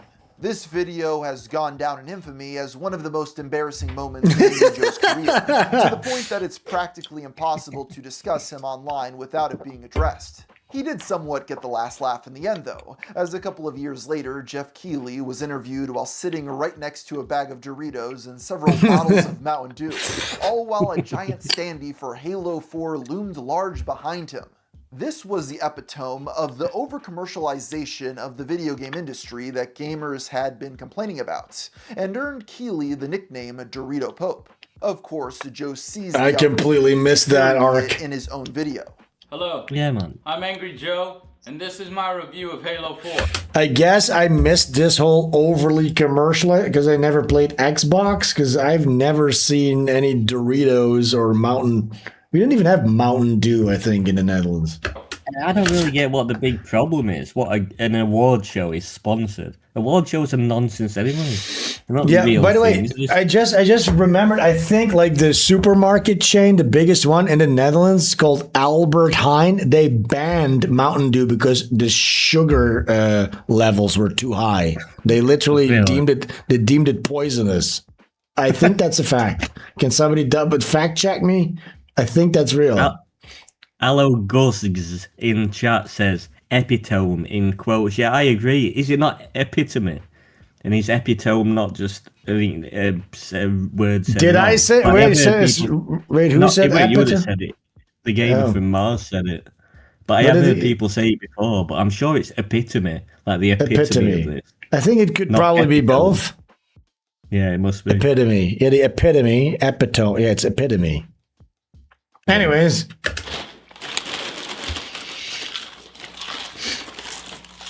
Now, I remember also in like Death Stranding, probably Jeff Keighley got Kojima that deal. Wasn't Mountain Dew and Monster Energy drink was in Death Stranding. So yeah, you can go to your home base as Norman Reedus and you sit there, you know, recovering from your epic action mission in that game, and then you literally like drink a can of like a Monster Energy drink. Yeah, I don't even really care about it that much. Who gives a fuck if that gives him like some extra bucks? I honestly think award shows, the fact that they can even make any money at all, like, why not? What is it? What's the fucking problem? I think who gives a shit? It really doesn't bother me at all. Yeah, me neither. It doesn't bother. Like in movies, you have like Coca-Cola signs and stuff, product placement. Yeah, who gives a shit? Yeah. Yeah, it doesn't matter at all.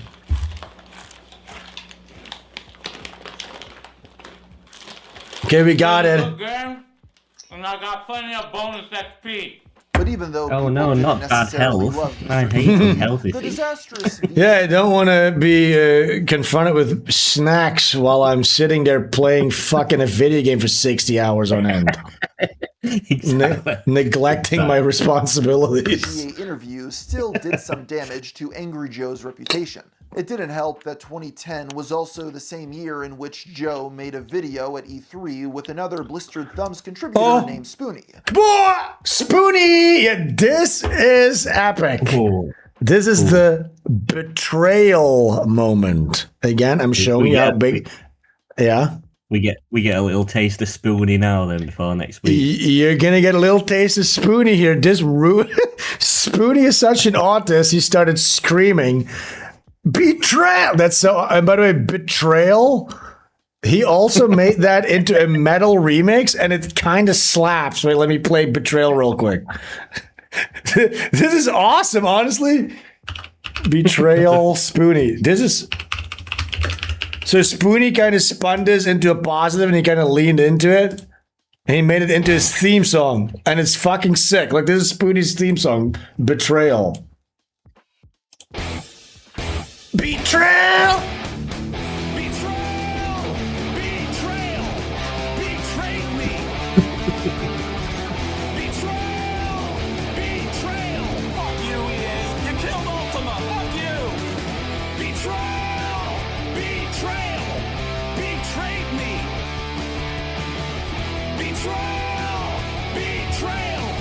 Anyway, Spoonie, if you knew how much love there still is for you out there, man, you need to come back, Spoonie. Please don't kill yourself.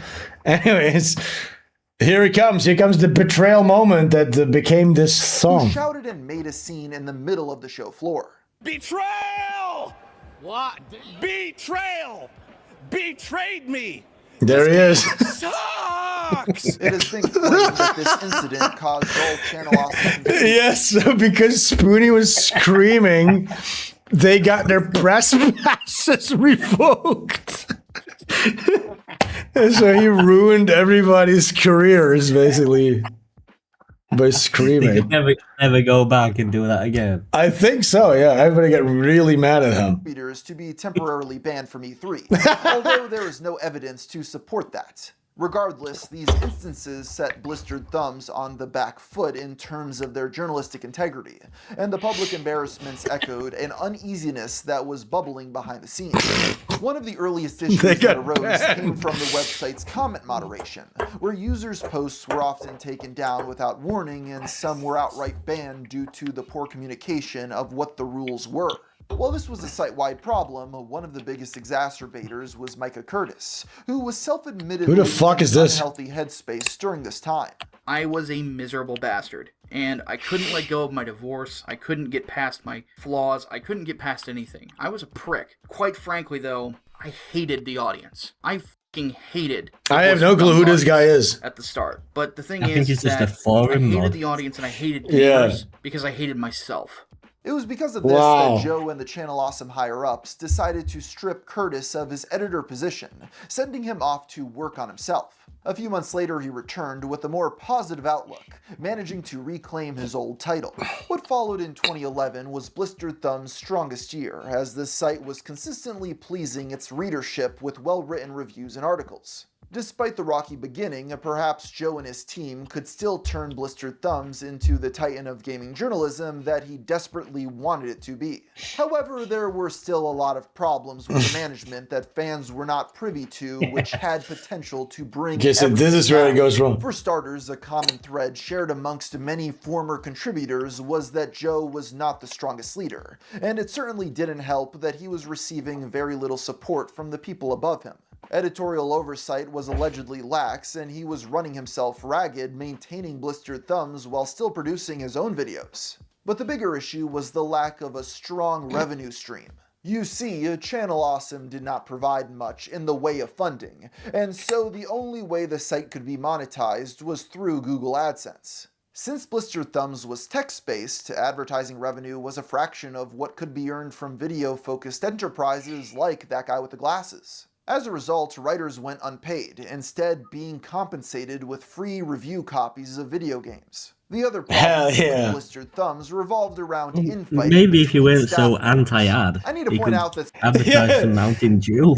Yes, exactly. If you had been shitting on every single product that was interested in advertising with gaming content, you stupid retard. Yeah, why would Mountain Dew or Doritos ever advertise with you? Yeah, he could have had a massive website that just would have been sponsored by everything. What an idiot! This took place in private chat rooms over a decade ago, with none of the actual interactions being archived. This story will have to be pieced together through second-hand recollections. It's important to note that some people, including Angry Joe himself, have never spoken publicly about what exactly went down. Allegedly, the conflict stemmed from a disagreement between two writers, Micah Curtis and Eli Simet, who was also a former journalist from Koku Gamer. While the two were initially good friends, as time went on, irreconcilable differences began to form in their worldviews. To put it simply, Eli held strong progressive values, what some at the time might have referred to as SJW, while Micah was strongly against that. This all happened in 2012, a couple of years before the beginning of the Gamergate movement that tore the internet in half. Gamergate was about ethics in gaming journalism, or was a harassment campaign against women in gaming. Who, do you remember who became famous off of Gamergate, Ashley? Sargon of Akkad. Sargon of Akkad? Milo Yiannopoulos? Ethan Ralph? Basically everyone. Basically everyone, yeah. Depending on who you talk to. The opposing views of these two men were the perfect microcosm. What did of Ethan the Ralph have to do with it? Yeah, he was also Gamergate, right, guys? Or am I making that up? I think that's true. He had like a blog or something. To form. Yeah. According to another Blistered Thumb writer named Robert Grosso, the two often butted heads both over politics and how to run the websites, with Joe caught in the middle. I had an inkling of issues between Eli, Micah, and Joe because of the writers' chat room, where they talked a lot. Sometimes it was... He's on the mountain of Gamergate. It is that meme with like Mount Rushmore of Gamergate. Bates. Sometimes it was not, to put it lightly. Micah was always a strong personality like Eli, and both had different ideas. Okay, what is this whole arc? Can we hurry past this? Reportedly, the animosity drove Eli to try and convince Joe to fire Micah on multiple occasions to no avail. This only further served to irritate Eli, leading to him going over Vargas's head and contacting a Channel Awesome administrator by the name of Holly Brown to see if she could do something about it. Coincidentally, this was during a time when Micah was engaged in a separate beef with Holly Joe's Brown? girlfriend Amanda, who was also a content creator. That's not the same one from Pro Jared, is it? She reportedly thought was about her. Around this time, I had managed to anger the woman he called his girlfriend, but I prefer these days to call her his former pet horse, Amanda. You look at her face, you'll see why I say that. She threw a shit over something that she thought I had directed at her on Twitter, when really I was complaining about something that Yahtzee Croshaw had said like a horse. on Zero Punctuation. She didn't even look that sorry, bad. Amanda, you were never that special. From there, though, she then vocally quit the site over it. Her little tantrum was noted. See, this is always where it goes wrong. So the internet gave nerds power, right? The priest class got a power position. And then is the first time they get access to pussy. They let pussy into their gamospheres. And they just hollow it out. They wield so much power. The pussy wields so much power amongst the nerds. And then they start eating their own and fighting. And games journalists, women become mega powerful. And that basically led to SJW movement and now Sweet Baby. These idiots, if they only gatekept these spheres, the gaming industry would look completely different nowadays. Okay, a Mountain Dew ad was the least of your worries. Now Kratos is a woman. Now Kratos is a menopausal woman because this guy was so obsessed with pussy. Now Kratos is turned into a menopausal woman.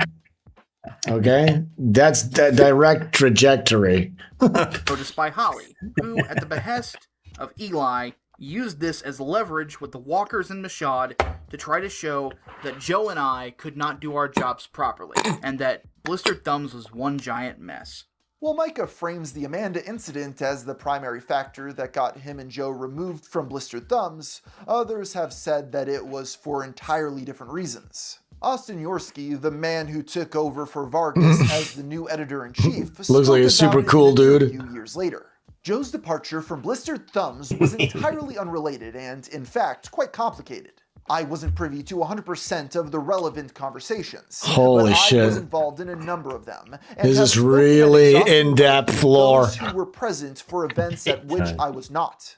I don't care about this. Frustrated with Joe for multiple reasons, including Blistered Thumb's poorly built website and his inability to instantly replicate the success of that guy with the glasses. A personal incident which is beyond the scope of this conversation made it difficult for Channel Awesome to justify allowing the argument to continue. Whatever the reason, Angry Joe was now out as editor-in-chief of Blistered Thumbs after The reason I don't want to skip through this is because I saw the thumbnail for so Joe is going viral right now for his Supergirl movie. And let's just say, similar to Pro Jared, Joe has made quite the transformation over the years. You know what I'm saying? What's happened with his Supergirl? I see it said something about it. I don't know. People, I've seen it around everywhere. I got the video. I've not looked into it. He's apparently losing his mind. He's defending that movie, even though it's like the worst rated movie. It's like it's putting down, like DC Films is like going bankrupt because this movie's bombing so hard. But yeah, so let's just say Angry Joe nowadays, I highly doubt he still fits into that leather jacket. Everyone thinks that that Supergirl looks horrible, don't they? That's what all I keep seeing. Everyone's saying like she looks horrible. She does have like a weird little impish face. Yeah, she's got a bit monkeyish, but not bad.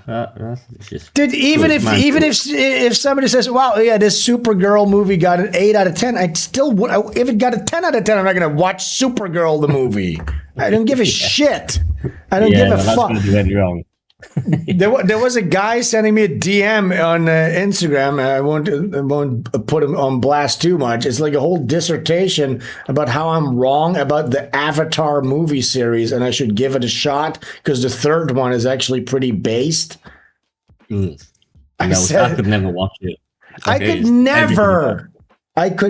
told him I would rather watch my mom drown slowly than watch 1 minute of Avatar. You know what I'm saying? I would never, ever watch Avatar at all under any just the pure aesthetics of those blue creatures. Yeah. I'm not going to watch that goy slop. How could you even remotely give a fuck what happened to these things that don't exist? I don't give a shit. And also, this guy fundamentally just doesn't understand because it is that man versus nature mythology. And 100% the white guy military force that is like displanting the indigenous blue Negro Indian people are the bad guys. It's not based, you know?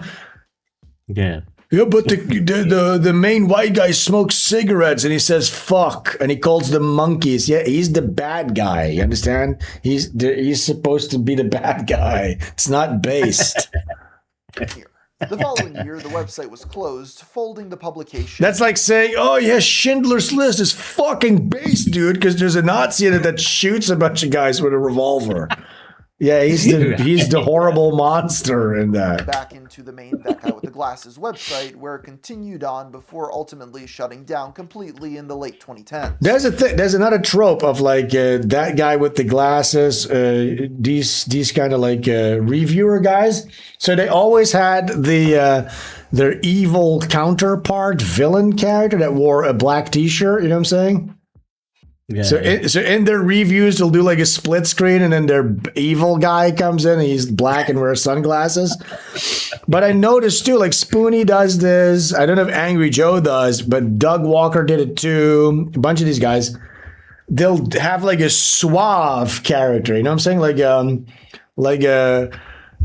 What's the guy from the Playboy Mansion, Hugh something? What's his name? Hugh Hefner. Yeah, like an evening. What is that called? Like that little jacket, like a suede little pajama jacket, like bathrobe sort of thing. Yeah, like they would wear like a bare. They would be bare chested with a suede bathrobe, and they'd smoke. They'd have like a pipe, and they'd that's like a sexy, suave guy archetype character.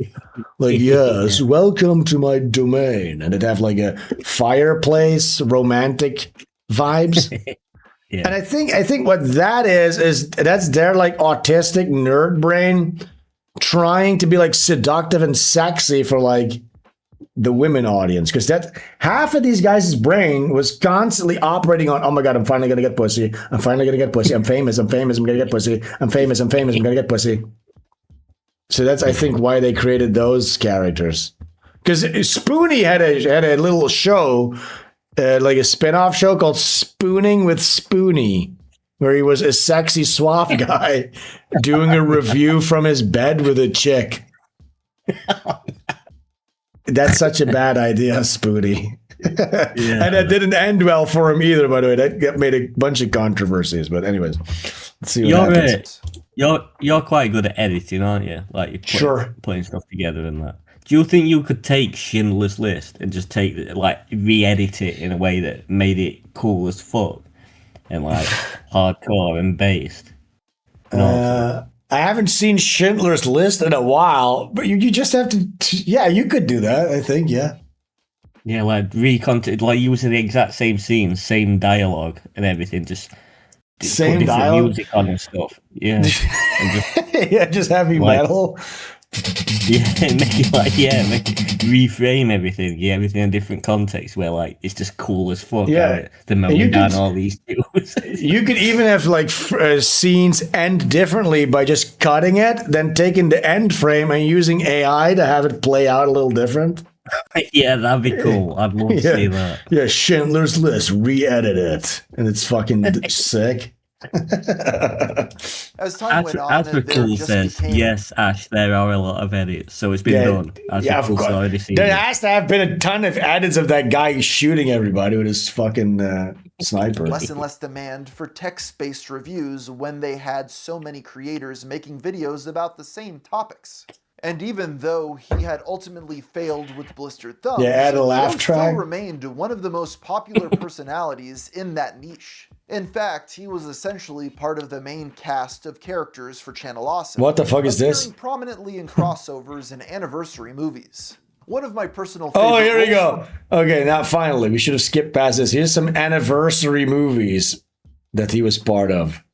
I don't know what this one is, though. You're a rotten, dirty bastard. The Christmas special, You're a Rotten, Dirty Bastard, in which the nostalgia critic sees what all of his friends' lives would be like if he was never born. We're at the residence of the one you call Angry Joe. Angry Joe, well good. That little pipsqueak wouldn't be anywhere if it wasn't for me. No, absolutely not. No, I'm through dicking around here, Canada. You get rid of that snobby little province of Quebec, or I'm gonna get rid of it for you. You understand? You see, the American people, they didn't elect me to be some kind of pushover. He's the f***ing president of the United States! During his time as editor-in-chief of Blistered Thumbs, gonna go and grab a Vargas was beer, now dude. revamping Yeah. the Angry Joe Show. This is when the series started taking the shape fans were generally most familiar with, featuring a format of Joe talking about the game he was reviewing on his space station sets, while graphics appear on the screen behind him. Oh yeah, another trope. They all had a space station. They're all floating out into space. Jesse PS is another guy who has a space station.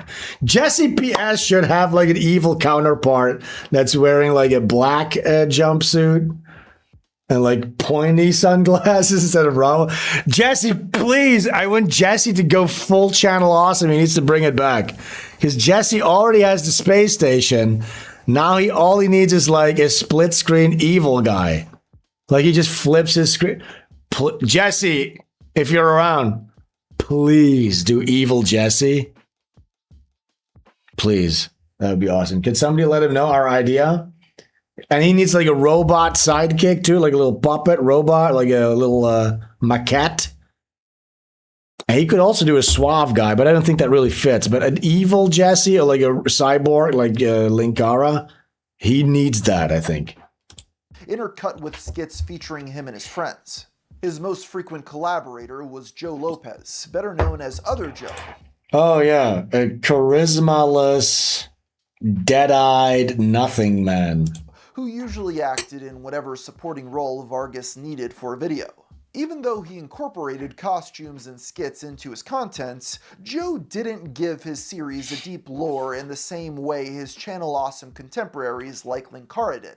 He did have an arch nemesis, the Corporate Commander, clearly modeled after Cobra Commander from G.I. Joe. This villain was a stand-in for all greedy video game executives and gave Joe someone to take out his frustrations on. Yes, I did it! I finally did it! Joe is so f***ing pissed! Ashley is missing Angry Joe's arch nemesis.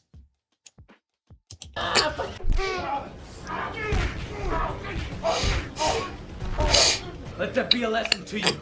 The rest of you, we're watching. We're watching. In many ways, the mid to late 2010s could be considered the golden age of the Angry Joe Show. He gave gamers exactly what they were looking for. I hate this nothing guy. This dead-eyed guy. Thorough, well-edited reviews for all of the newest... Yo, look at this. He got 7 million views on his videos on average. That's crazy. Releases from someone who shared all of their frustrations with the state of the industry. With his YouTube vids often getting millions of views each. They also appreciated that his skits were brief and very tongue-in-cheek, not coming across as overbearing or self-serious the same way many online critics did at the time. That being said, there were still some cracks forming. The 2000s angry reviewer... Oh my god. This image alone just brings such warmth to my soul. This is the start of the angry video game nerd versus nostalgia critic feud that led to many epic battles. This is peak internet right here. Where's Ashley? Because we might have... No, that's too much right now, I think. Sorry, dude. I was laughing at everything you were saying. I thought... This moment here actually is the most epic moment that ever happened on the internet. It's where the nostalgia critic went to confront his nemesis, the angry video game nerd. You want to see that video real quick? Of course, let's see it. This is... And then you see, so they just showed Angry Joe's arch nemesis character. But, okay, Angry... It's like the showdown of the 2000s. Yeah, but it's so funny because there's like one character in there that kind of shoehorned himself into the... Okay, many spin-off videos where they're fighting each other came after this, but... Where is that first video? Hello, I'm the nostalgia critic. Shut up! Wait, where is it? My cat's screaming outside. No, let it in. No, he's gonna ruin my computer cables. Look at this. So this is so funny. So this is like an epic confrontation, but there's like a guy in there called Captain Sega or something, also a YouTuber. He kind of shoehorned himself into this video, and he's like completely irrelevant. Nobody knows who the fuck that guy is. You know what I'm saying? It kind of sucks. Yeah. And they were such meek nerds that they didn't have the gusto to say, listen, this is kind of more like a thing between us, between a nostalgia critic and, you know, angry video game nerd. Could you kind of just stay out of the shot? They didn't have the guts to do that. Look. There he is. And also, another thing that you need to understand, so Angry Video Game Nerd is like, he was twice, 3 times as big, 10 times as big as Nostalgia Critic. So Nostalgia Critic, Doug Walker kind of as like to get monetary gains, kind of also forced himself upon James Rolfe, the Angry Video Game Nerd, okay? Just kind of, look, let's do a funny gag where we're like arch nemesis, and he just kind of like, okay, I guess I'll shoot that little video with you. And it just kept escalating and snowballing, you know? He kind of forced himself on James Rolfe, I feel.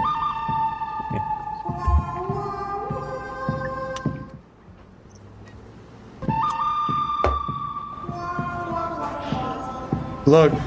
Oh, no. Oh, no.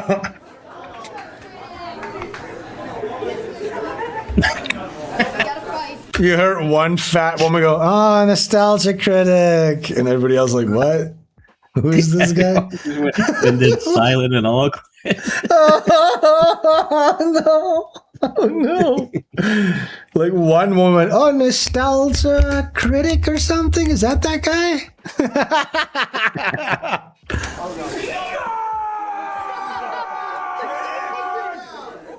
So, critic, how dare you come here?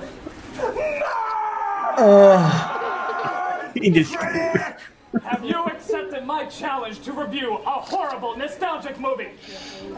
Yes, nostalgia critic, I do accept your challenge. But you must suffer at a bad game. E.T. Hold on, guys. Hold on. I'm on a bad game. The Treasure Department. I thought this beef was all online. I didn't think. Look, see? Now this guy. Oh, wearing his way in. Yeah, he's like, I thought this beef was all online. I'm the Sega guy. It's like, can you not? You're ruining the whole thing right now. Oh no, Sega guy. Not really part of this Sega guy. Sega guy, can you please shut up? He tried it. You stay out of this. He's like, but you guys. Oh no. You know, just because we saved Christmas together doesn't mean you have to be involved in this. You can, this has get out of this. Yeah, even he's going. Just get out of here. There's nothing really to do with you. That's your business. How are you? Sorry, are you on YouTube or something? And the nerd. I was almost as popular as him. I was like number 50.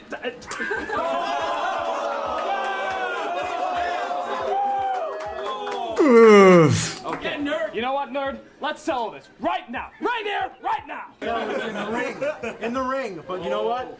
My ring's outside. Let's do it! Yeah! Right now! Oh, God.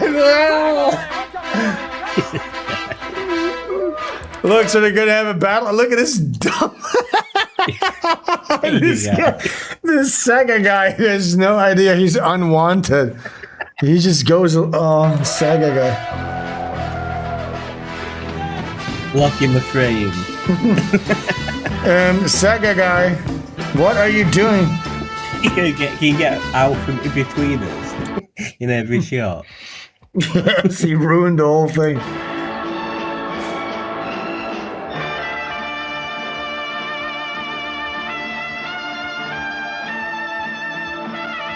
Why is Sega guy there?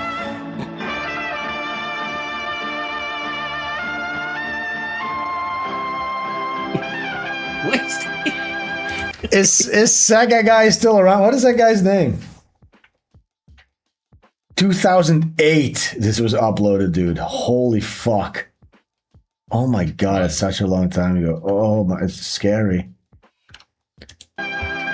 Does anybody know what this guy's name is? Captain S.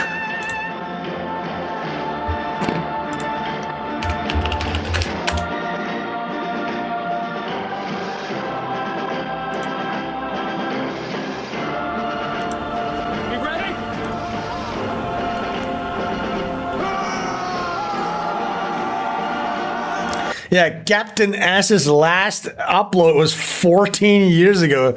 So that guy barely made any videos, and he thought it was appropriate to shoehorn himself into this universe. You know, you mean this clip didn't bump him up to the big time? I mean, he could have. I feel he just really dropped the ball. He has 6,000 subs. Captain Sega really sucks.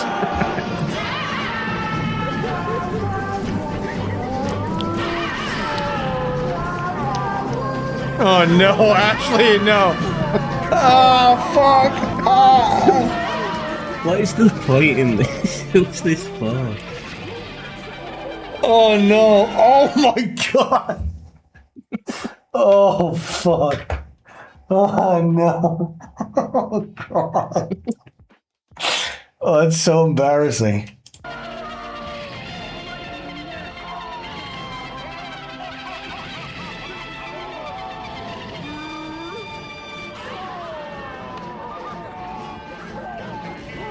Oh my god, dude.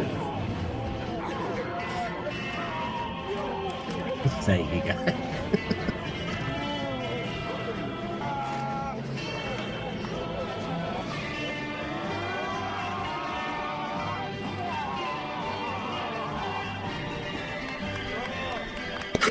Oh. Oh. Do a video game, I do a movie. I'm just gonna keep playing games. Just keep playing games. That's the best. All right. But mark my words, nerd. This isn't over. You have not seen the last of me. There will be others.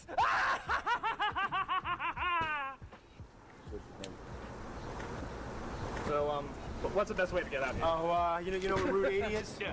You go on Route 80 and just make a, I don't don't know. You make a turn here, you go around. So, okay. Great improv. Okay, so that was like one of the. That's one.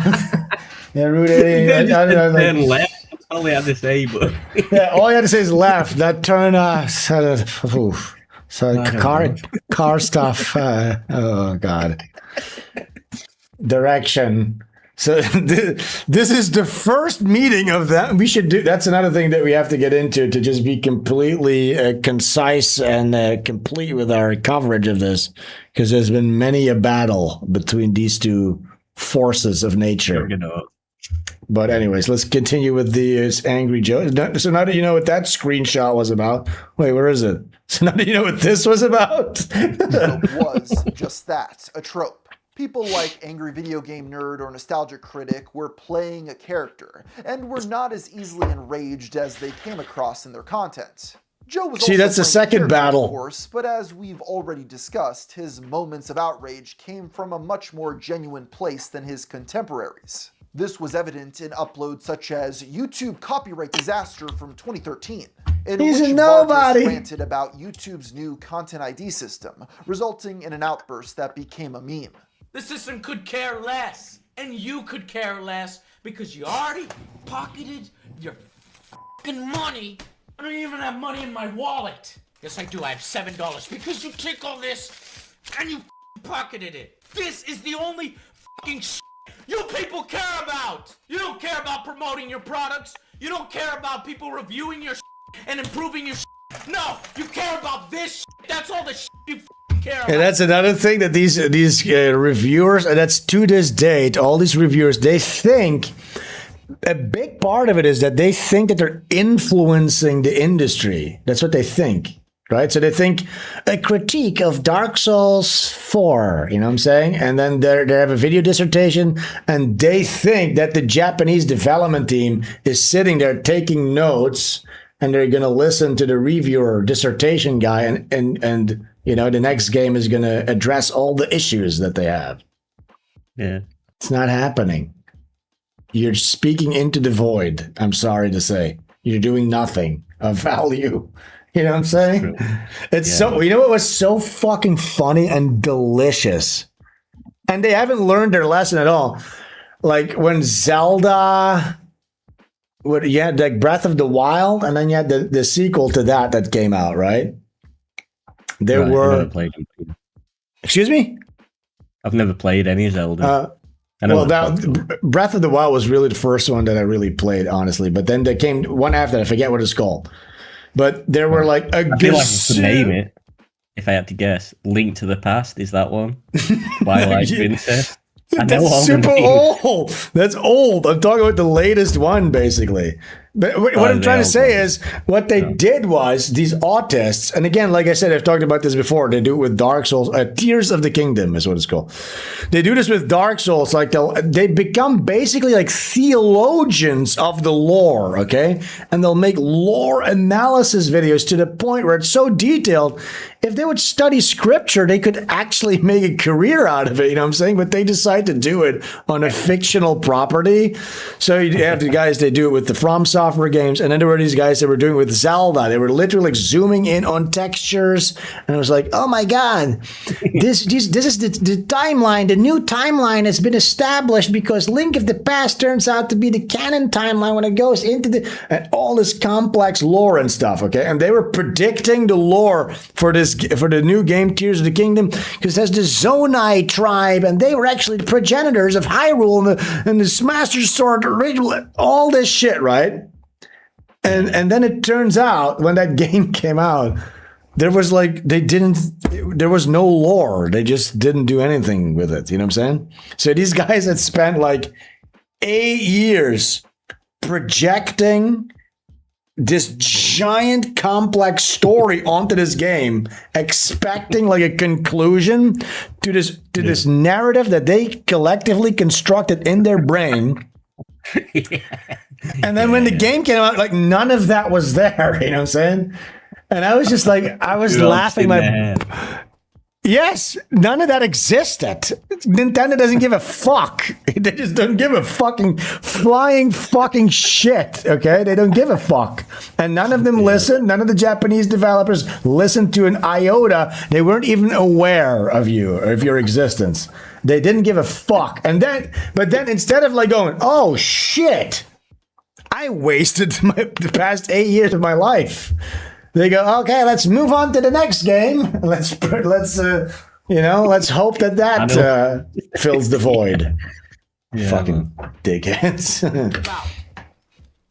In fairness, this was an issue that pretty much everyone on YouTube was talking about at the time, and Joe's opinion was the same as the vast majority of other content creators. But then he monetized. His reaction was still noticeably more emotional than Wario. most. In many ways, this is what his fans liked about him. Joe was hot-headed, yes, but he was also passionate and unafraid to speak his mind about issues that he cared about, even if it made him look cringe. But sometimes he would kick the hornet's Leafy, nest and give his another guy whose asshole is out there. Topics, as fans would yeah, has he not been out. like embarrassed and humiliated? No, and everyone hates him. Wait, what the fuck? He's whacking off? Oh! What? Back in the day, Joe had an annual tradition of counting down the previous year's biggest gaming controversies. While these mostly focused around topics like bad releases and corporate greed, in his video about 2013, he discussed the response to online personality Anita Sarkeesian and her series Tropes vs. Women in Video Games. Oh, so he's like running cover for Anita Sarkeesian? Oh, what a bad move. What an idiot. Did he become like an SJW or something like that? No. Just to that's be a death nail. Like this is basically what Gamergate was about, like rallying against that Jewess, that stupid opportunistic fucking bitch Anita Sarkeesian. I'm sure the mere mention of her name made the spines of some people in the audience shudder. While she's largely lost her relevance today, it can't be overstated how huge Sarkeesian's influence was during this era of the internet. Well, imagine being such a mafia, such a Jewish feminist SJW mafia, right? And Anita Sarkeesian basically started this, right? So she started to point out like sexism in games, like the male gaze, and Lara Croft, she's a sex object, blah blah blah. And then fast forward, right now you have these companies, these advisory companies like Sweet Baby Inc. and a bunch of others. All these people do is they're just activists, they're political activists, and these companies need to hire them as and interject them as little nodes in the production pipeline to basically be like a political filter where they go, oh, there needs to be more, this character needs to be black, that woman is too hot and their tits are too big. You know, that's literally what these companies do, these Sweet Baby Inc. feminist style companies. And the reason they're there, they have to be there because they're connected to like Jewish, Black Rock, and all this fucking DEI shit. $5. I remember Joe had a fake review of Bayonetta calling it disgusting material. Fuck off, dude. What a fucking bitch-ass faggot. He's like one of these feminist pick-me's. He wants the femoids to like him. He saw where the wind was going. Well, how did that work out? I guess now he is the only one who has a positive view about the Supergirl movie, so we'll see what he thinks about that. But yeah, so you have these what was it called again? What's that word again? It's not DEI. ESG scores, right? So if you want to get a ESG score or a good ESG score, these companies will tell you how to improve and how to get proper funding for your game projects, because they can't be too patriarchal or whatever. They need to be more gay. And that's all these people do. So they're like parasites. They're completely not creative. They're anti-creative. And they just get to sit there as like an advisory role. Just from their throne, from their feminist throne. Ruin that part of the game. Ruin that. Put a synagogue section in there. Make that person black. Put that big bulbous black woman, mocap woman in there. That's in every fucking game. As a hero for talking about how women were depicted negatively in video games, the other side hated the fact that she seemed to be attacking their identity as gamers. When Joe spoke out about it, she landed firmly in her defense, stating that... Yeah, don't identify as a gamer. $5. Obviously, Angry Joe is responsible for Gamergate. Is he? It could be. Yeah, identifying as a gamer is so retarded. I don't think people still really... I think they still do, actually, sadly. But yeah, why would you identify yourself with your consumer habits? You know what I'm saying? You would never say, I'm a movie watcher. You know what I'm saying? And also, if you did identify as a gamer, that should be a source of shame. Like, I play games too much. So if someone like makes fun of that, that shouldn't fill you with anger at them. It should just be like, oh, people are noticing what I know about gamers, which is it's a pathetic way to spend your identity. Yeah, because if you get to the point where you identify with that consumer habit, that means that you're probably doing it a little bit too much. You know what I'm saying? Yeah. Furby says, gamer? Nah, I'm a thinker.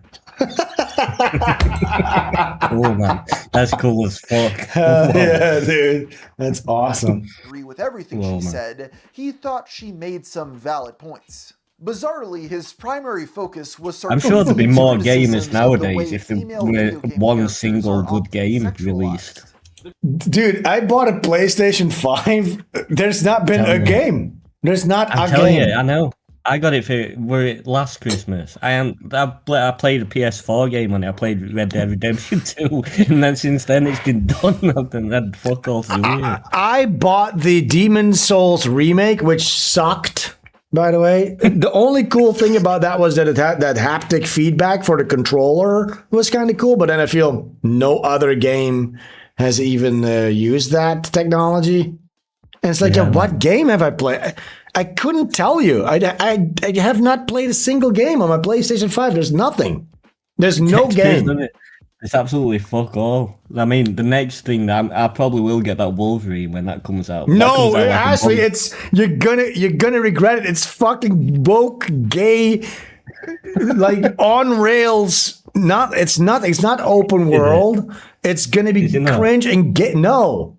It's like Uncharted, but with Wolverine, and everybody's gay. There's going to be a quest in that where you need to help like a gay guy find his boyfriend or something like that. 100%. That's what they did in the Spider-Man game. Yeah, they did. You had to clean up graffiti from the trans flags and stuff in the Spider-Man game. And that's the same studio. But yeah, PlayStation got taken over by Herman Hulst, that faggot, that Dutch faggot, who is a feminist, male feminist. They make that game Horizon Zero Dawn, which is the most astroturfed piece of shit game that nobody likes, but it's on all the advertisements. There's a gazillion editions. It's featured on every award show. Who gives a fuck about Horizon, the iconic character of Horizon Lady? I don't even know what the fuck she's called. So then Dick Fuck became the CEO. They moved the headquarters to Seattle or whatever. The Japanese Zaibatsu lost its grip on PlayStation, and now the major IPs are God of War, which on the third game, now you're going to play as God of War's Kratos' menopausal elderly wife. Balding wife, yeah. His balding, ugly bitch wife. That sucks. What's the other big one? Oh, yeah. Last of Us, where the first one you played as a cool guy. And guess what? In the sequel, you play as this queefy Elliot Page style lesbian bitch surrogate daughter with a Jewish girlfriend. Lesbian girlfriend. Tyler Cook says GTA 6 better be good, but it's got to be woke as fuck. Yeah, I saw a picture someone shared of the writing room, the new writers of Rockstar, now that the old guys have gone and quit, like Dan Houser and all that's quit. No. It's just all now it's just all women and stuff and like little gay looking men. I will say this: Dan Houser was a shit writer too. He sucked, dude. Dan Houser fucking sucked. They weren't particularly good stories. They were never good stories. They were just about the atmosphere in them games. Yeah. So I actually think GTA 6 being woke by virtue of it being an open world sandbox is actually good. Because yes, I would love to drive my truck across through a gay pride parade, which is funny, by the way, because actually, if you play the original, the old school top-down 2D GTAs, there was like this joke where you had like the Hare Krishna. Remember, like Hare Krishna, Hare, like those monks. Yeah, you know that? They would walk in a little parade, and you could, if you killed all of them with your car, you would get like bonus points. So that could be the modern equivalent of that, where you get to drive through a fucking gay parade. That's awesome. And yeah, you're in Miami. Everybody's black. How many black beach massacres are there going to be? You know what I'm saying? And by the way, if you think like the thing that they did with Red Dead Redemption 2, where you had this women's suffrage movement parade, where like the women were like, we want to have the right to vote. And then cool, badass cowboy Arthur Morgan, the liberal faggot, was going to escort them. But yeah, then in the open world, you could hogtie the feminists and feed them to a crocodile, and they literally would banned your YouTube channel for recording that gameplay. That's fucking insane. Shocking, remember the time we lived in? And by the way, I'm telling you, market, it's coming back. 2028, we're right back in that sphere. So if you had any plans to create something, make a comic or something that's not gay, do it now. You have until 2028. The clock is ticking, okay? We are gonna enter such dark times. You don't even know, dude. Oh, it's gonna get so bad. It's gonna get bad. Trust me, mark it right now. Clip this. It's going to get really bad. But yeah, so what do you think is going to happen if you can? They're never going to fucking allow you to drive through a goddamn gay parade. If they have a gay parade, then what can they do to stop you? Unless it's a cutscene. You know what they did in The Last of Us? So you can walk up to a human character with a pencil, grab them from behind, gouge their eyeballs out one by one. They studied actual eyeballs being squished in between fingers, so it's extremely gory and realistic. You can stick the pencil in their neck. You can hear the realistic sizzling of an artery losing its air pressure, okay? But then if you try to throw a Molotov cocktail at the window of the synagogue, it just won't let you. Oh. So you can throw a Molotov in a person's face, watch it burn slowly to a crisp, okay? To a crispy substance.